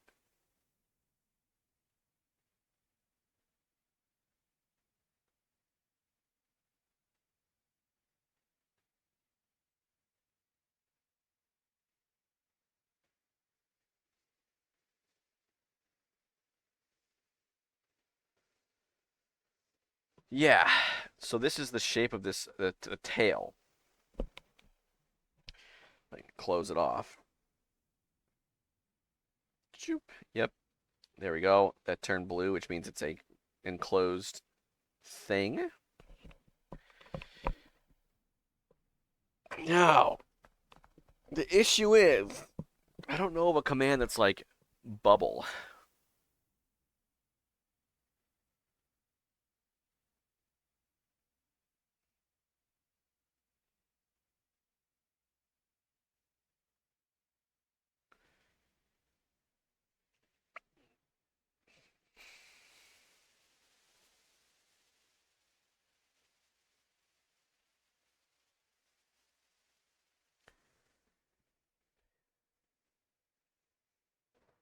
There's this like freeform stuff.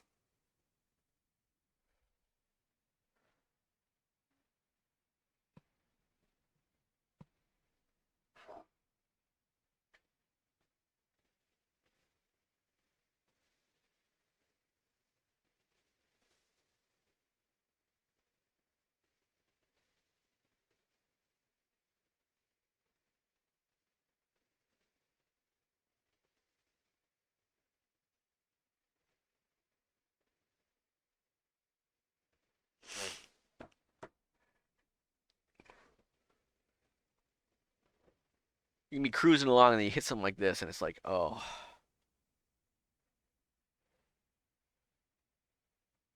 So if you look at the actual tail, boom, it's pretty close. Like you can see it kind of wiggles, but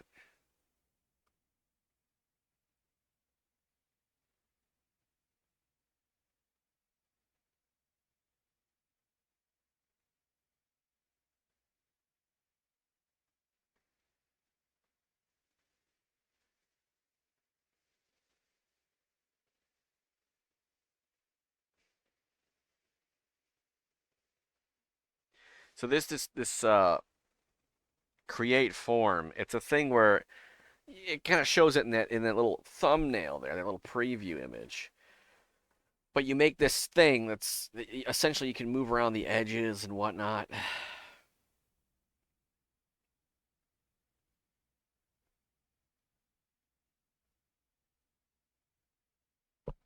Let's try it.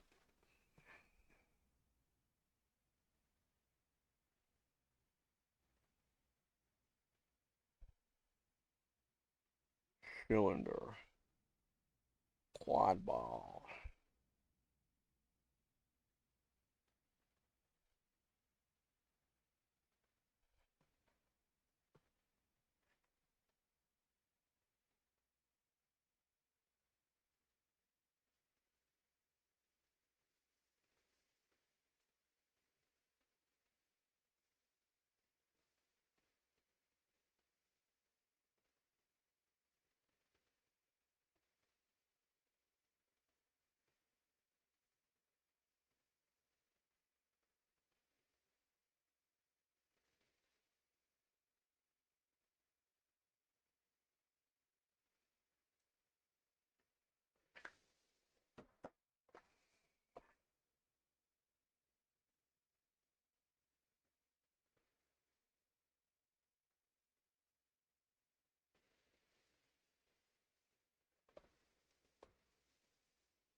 Hmm. Let's just try it.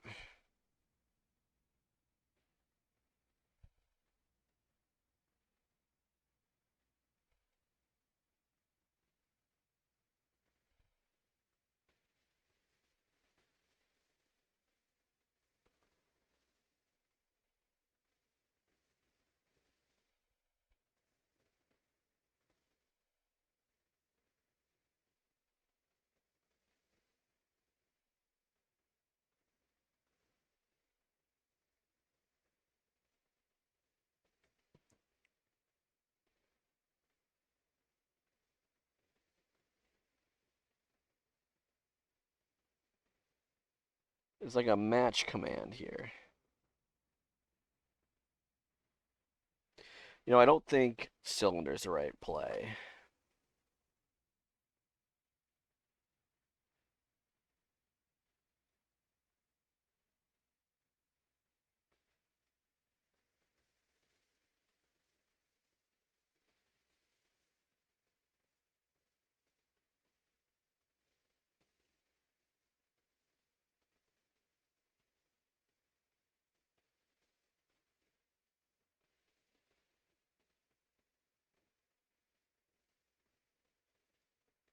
Kind of looks like a pillow.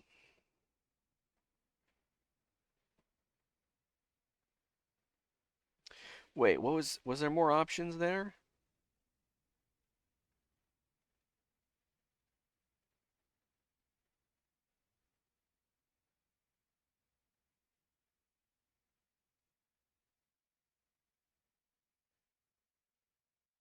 There we go.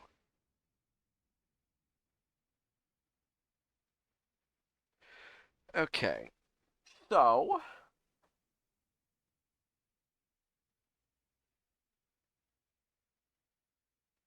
I believe there's something like match and edge.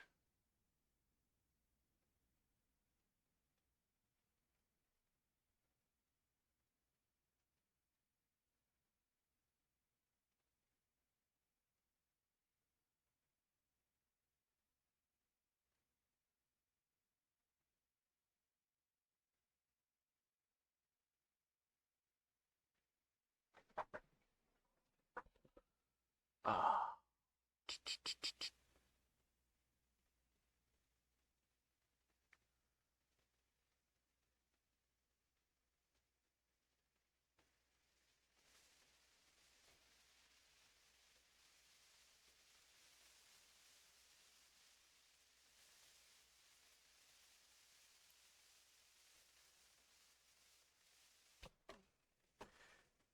I wanted to fit to like that. Oh, that's kind of promising. Kind of. But I don't think I want that. I think I want a ball.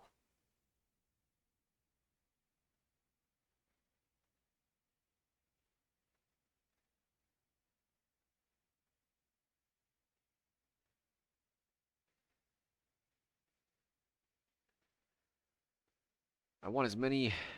No, I want as many. Yeah, I want as many of these as possible.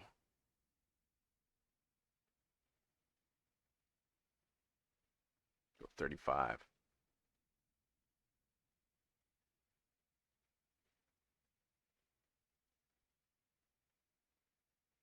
And then go match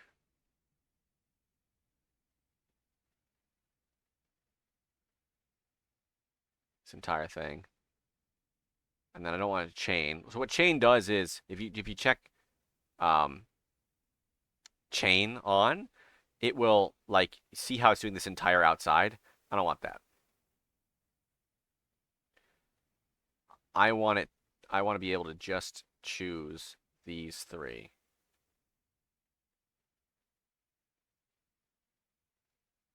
Like that ain't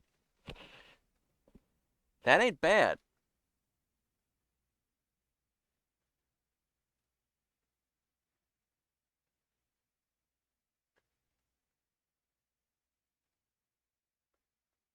It's kind of what I want.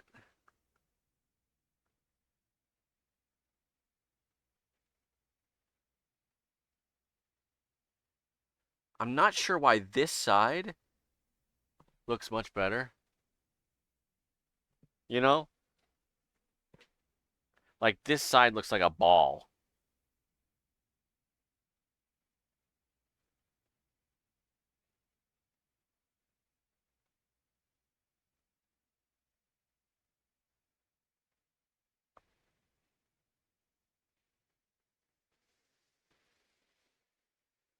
Oh no, it's complaining that there's some. Uh, it's like folded in on itself in some places, so it's not a complete body.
Hmm.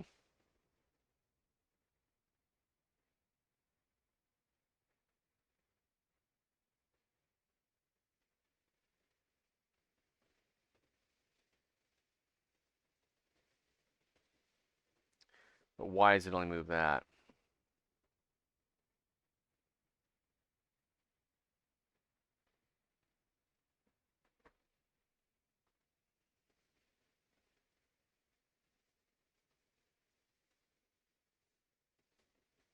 I feel like I have the right idea, just not enough knowledge here.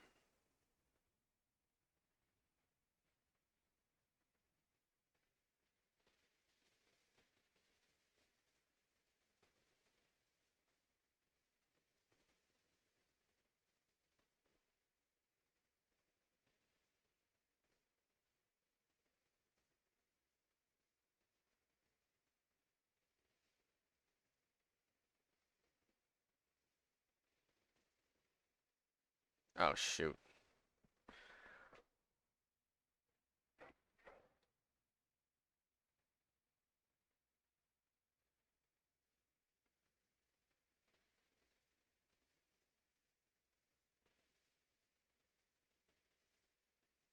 All right, guys.